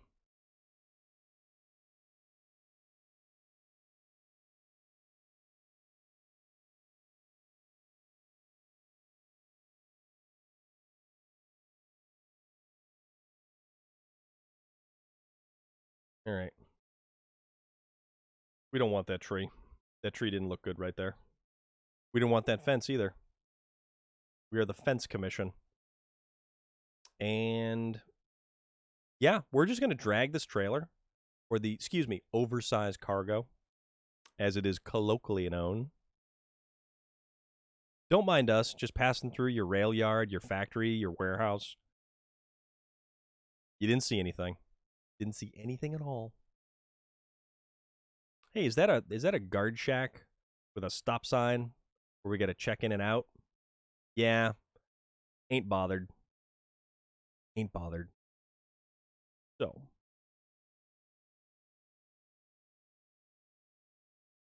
Okay, so we can do that. All right. No. This is cool. There, there, there, there, there. Actually, I pulled a giant trailer that was here, and I think I went somewhere else with it.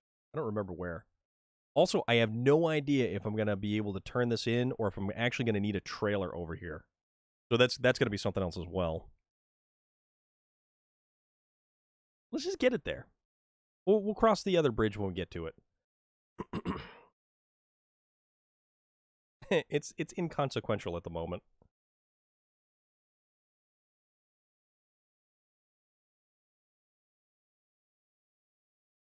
All right.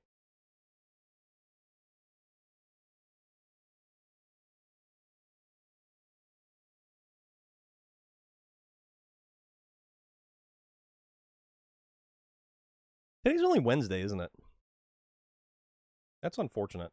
I was really hoping that it's closer to the weekend. It would be nice if it is, but for some reason, I don't think I'm going to be able to just like drive up to it and it's going to turn in. I think I'm actually going to have to like get a trailer over here and put. I'm going to have to put it on a trailer, or drive a twin steer, and I could totally drive a twin steer over here because why not? That would be fun. That'd be like the next goofy thing to have happen. Although I do hope I have enough fuel to get over there, because it would be unfortunate if we didn't.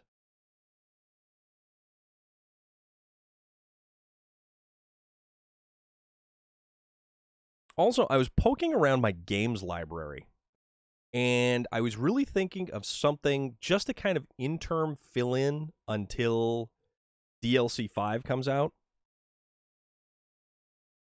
And I could totally do a whole new playthrough of the Mad Max video game.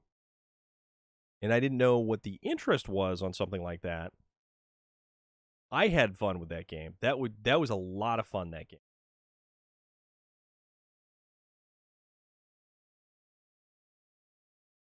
Way.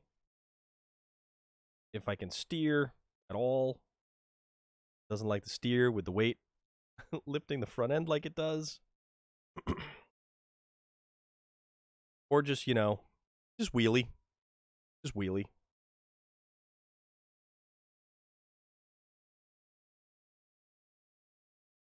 Oh, come on now. Okay, it was hung up on the phone pole, that's why.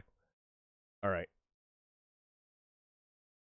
Oh, you know what? I wonder if it's got a loading dock I could make use of. That would make it so I could turn it in.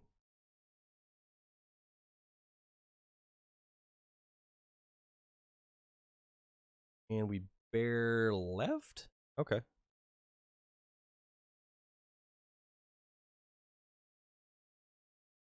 Oh, yeah, this was a weird little interesting area. And we had to haul a giant piece of equipment out of here.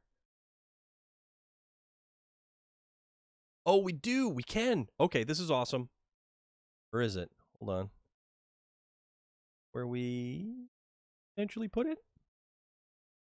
Never seen the Mad Max game. I presume it is kind of a driving game. I can even give you guys a little bit. It's warm there. I can give you guys a little bit of a cargo management. Okay, so I can't unload. Okay, so I have to put this over here.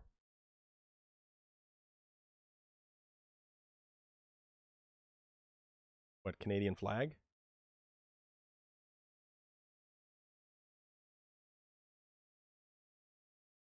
Cargo management. Unloading cargo, no cargo to load. Just got the game yesterday and working on Michigan. The turn is to the right. What?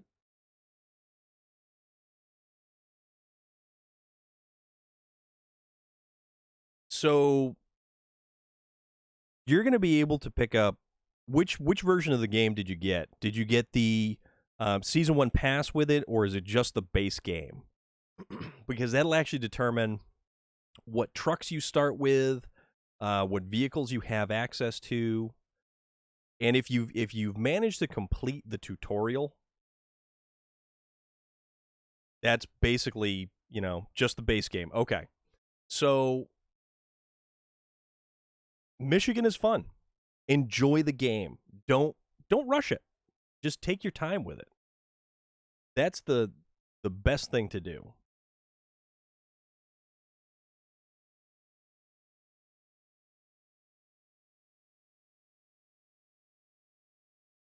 It's not a race. It's more like a game of inches. And there's plenty to do. And if you ever get stuck at any point, you can just jump in and do like a multiplayer. And multiplayer is just as fun. Um, all saves go to the individual whose game is they're hosting. You can experience all the different maps and everything else.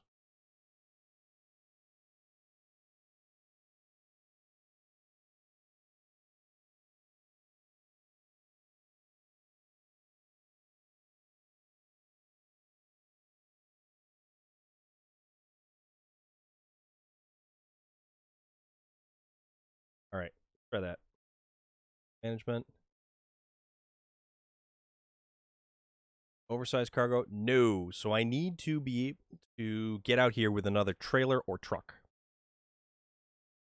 No, it's not. It's this is the turn in. This is where the mission. Get it? This is where the turn in is. So the giant yellow box with a down arrow. So I'm gonna go back to the garage and I'm gonna get the twin steer. Let's see if we can get the twin steer over here. But yeah, JSF UI. I think honestly, it's a blast of a game. It's a great game to be able to sit back and relax with.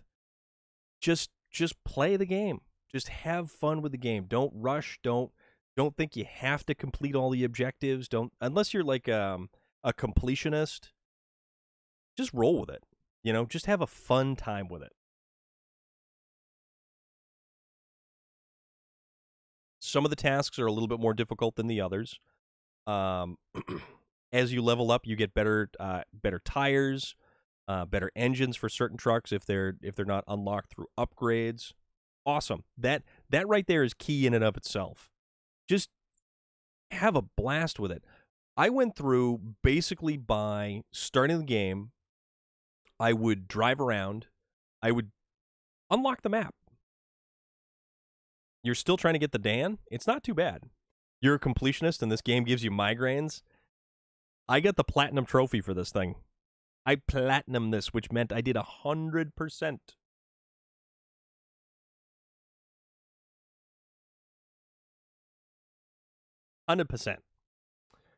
I just used the Western Star 49X to pull both that drill rig and the P16 back off the corner. The 49X is a powerful truck. It is a very powerful truck. Those mountain paths in the Yukon are super. Exactly. I like the mountain paths. I like how much variety it has and the different stuff that we can check out. So we're going to use the twin steer. We're going to see if this is a bad idea or at least a semi-respectable idea. The 49X is not a bad truck. It really isn't. Although, JSFUI, check the DLC that you can get for the game because they released a year one like anniversary pack where you get a bunch of stuff for free. And it's completely free. You don't have to have any kind of crazy DLC or add-on or anything like that. So Norman, you like this game. Especially at the gold mine on the first map, the path to enter from the back is so yes, it is. Very much so. Or if you're starting down low and you're going up the mountain to try to get to the gold mine turn in, it is a nightmare. But it is a fun nightmare. But I liked going through. I liked exploring the map. And then you learn that there is a particular flow to the map. You learn how the map wants you to travel on it, how you should be moving cargo on it. And then you get to things like building and restoring bridges, removing rock slides, fixing all kinds of stuff to make your, traversing the map easier. You can still do plenty of stuff without doing all the repairs and everything, but I mean, it's fun just doing stuff. My biggest tip is to scout properly. Exactly. Use the map and zoom in to look at the gray areas that the watchtowers don't open. They are hidden things. Yes, you will not uncover all of the stuff on the maps. Also, I totally went the wrong direction. No, I didn't. No, I'm good. I'm good. Oh, this is okay. So this is awesome. So all I have to do is come down here and turn left. Yeah, we just follow the road. This is cake. Best starter scout, without counting DLCs, is the International Lodestar, if you ask me. Yeah, you know what? The International Lodestar is fantastic because it does start off with that all-wheel drive and differential lock always on. There's plenty of upgrades that you can get on the first map. There's several vehicles that you can get on the first map. And there are a couple of things. So here's one thing that I'm definitely going to say that is going to be a huge time saver. And they don't explain this stuff in the game. So, JS, say you want to go back to the garage. All of those objects, you don't have to scroll all the way through these objects until you get to the garage. You can go to the global map, and any location that has a garage open on it, if you look down the lower right-hand corner, you can automatically move to the garage that way. Or, if you want to select a particular item on the map anywhere, I'm using the PlayStation, so this is PlayStation specific right here, but it's the same thing for the computer or anything else. So, say you want to go back to the garage from the same map that you're on. I take my right thumbstick, push in R3, and it selects the item on the objects map. That way you can get to the garage quicker. Or if you're trying to swap into a particular vehicle, say like we want to go to this Azov 73210, right stick, it brings it up on the objects tab, and then just click the button. Here we are. You can swap between vehicles. You can do all kinds of stuff. But there's a lot of little things that the game doesn't tell you. Twin steer. There we go. Or if you want to know what any cargo place has, right-click on it. Exactly. There is so much that the game doesn't tell you, and it definitely doesn't hold your hand. Yep, and like Loader says, mouse over. If you're on the PC, mouse over and just hit enter, and that'll bring it up on that objects tab. And the game definitely doesn't hold your hand. It doesn't tell you what's better for one thing or which truck is better. It's all down to personal preference, really. There are obviously certain trucks that are way better than others. You'll find that eventually the scout trucks really don't cut it, and you're going to be using off-road trucks exclusively, which off-road trucks being from the off-road tab.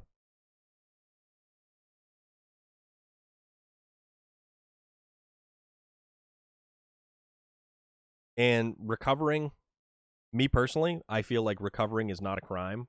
I have no issue with recovering whatsoever. I know there's a lot of people who play this game and they want to drive back to the garage, or they want to, refuel out in the field with a fuel tanker truck. They want to do all kinds of stuff. Me personally, it doesn't matter. You play the game however you feel like you want to play the game. The only time that there's rules on how the game is played is if you go to hard mode, and there are a bunch of other people who are more adept at answering questions about hard mode than I am. This is not going to be fun through here. Wait a minute. No, we aren't going the right direction. Damn it. Oops. So hard mode is, yeah. You know what the great thing also, JS, about this game? You don't lose any money by simply trying things. Any trailer that you find around the map can be, as long as it's not an objective trailer, you can sell any trailer you find back to the trailer store. So if you need money, sell a trailer. Every upgrade that you get can be sold. Every truck that you get can be sold. And if you buy and sell trucks, you do not lose money.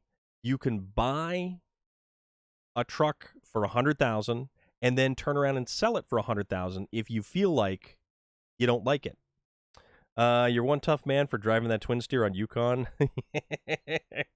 Well, you know, it's the things I do for fun. I like the twin steer. The twin steer is awesome. Twin steer is one of my favorite trucks too. This thing is a juggernaut and a powerhouse. And finicky at that. So, go right here. We're going to swap back over to the Tega. Play normal mode for a week or two before thinking of doing hard mode. Even in casual, this game will give you some knocks. Absolutely. Absolutely, Sephora's. 100%. Okay, let's make it daytime because I want to see the bright and sunny stuff that we're doing. Okay. Start engine with all of our 32 liters of fuel left. Twin steer definitely does not get the recognition it deserves. The twin steer is a beast of a truck. A beast of a truck.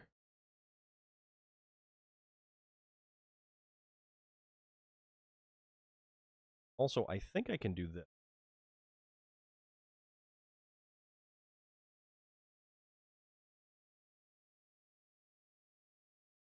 As long as I kind of... As long as it's on there. Okay. So the cargo is on there. Now, also keeping in mind, if you want to... Yeah. Oh, the trucks will definitely roll over. So pack cargo. Impossible to pack cargo. Really now? Okay, so we have to get a little bit closer. Fine, fine. Tega. Train mode. Okay. Oh, don't even tell me the trip. Oh, no, it glitched. It glitched. Damn it. The crane glitched. Use that high-range gearbox is dangerous, so stay away from it. Yeah, slow is better. Slow is definitely better. The final upgrade for the twin steer is actually in Amandra for the all-wheel drive.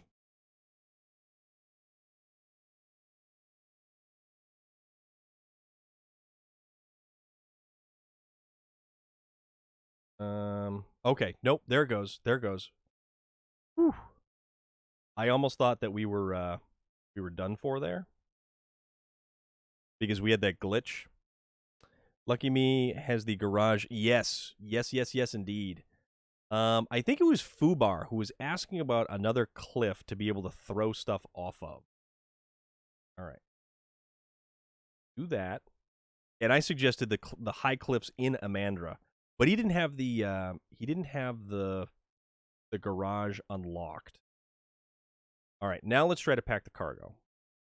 There we go. Okay. So now all we have to do is drive into the cargo zone, cargo management. There we go. Missing container. Done and done. This thing certainly made it far. Well, you held up your part of the deal. Now you can take what you need from the warehouse. Whoa. So we get metal rolls, cement. Oh, we get access to some stuff. Some stuff from the warehouse. Not everything.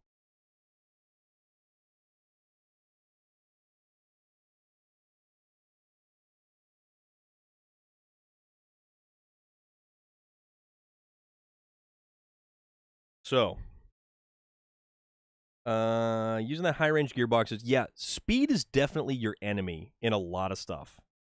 Your truck suspension is going to tear apart from the rocks, and your engine will be demolished because it's basically impossible to steer at that speed. Yep.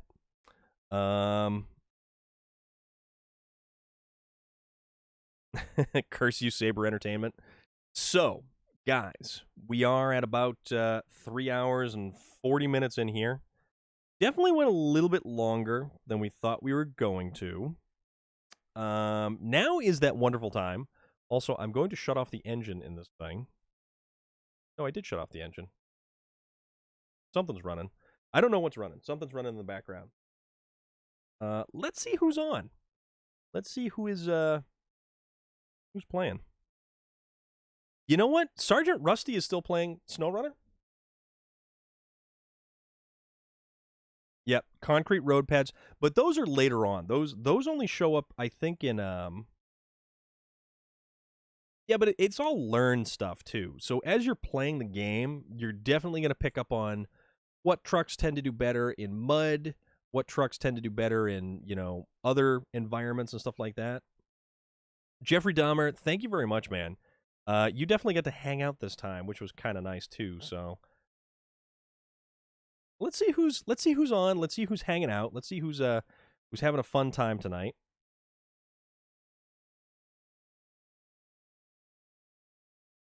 And if anyone has any suggestions, also that is the Discord server right there. And if you join the Discord server, we do have only working a little bit tonight. Okay. Cathulan, thank you very much for stopping by. Everybody, thank you very much for stopping by. Didn't mean to hit that. So, let's see what Rusty is doing. Because if we don't go Rusty, then B-Fresh Games is still playing Dino Crisis. Although, Rusty has been going for 7 hours tonight. What do we got? Shoot me a message there. I just go for Sergeant Rusty all those times. Yeah, that's true too. He is still, and it looks like he's still going too, so. So you know what? Let's go throw in with Sergeant Rusty, because Sergeant Rusty is a huge friend of the stream. He is also a fellow SnowRunner player. So Vlad, we will, if Sergeant Rusty wasn't going, because he has raided us a bunch of times, he's also a super nice guy. Sergeant Rusty is an unbelievably nice guy. Usually we go for B-Fresh Games, because he's playing Dino Crisis, which is awesome. So, we'll go raid. Yeah, I was looking for that too, Vlad. So what we're going to do is we're going to go say hi to Sergeant Rusty. We're going to go jam over there and have a good time. He is also playing SnowRunner. So everybody, have a great night. I hope you enjoy the rest of your evening or morning or afternoon or wherever you are, whenever you are. So I think we'll be back tomorrow. And yeah, everybody who's followed, thank you so much. Everybody who's hanging around, thanks again. So we will catch you guys on the flip-flop.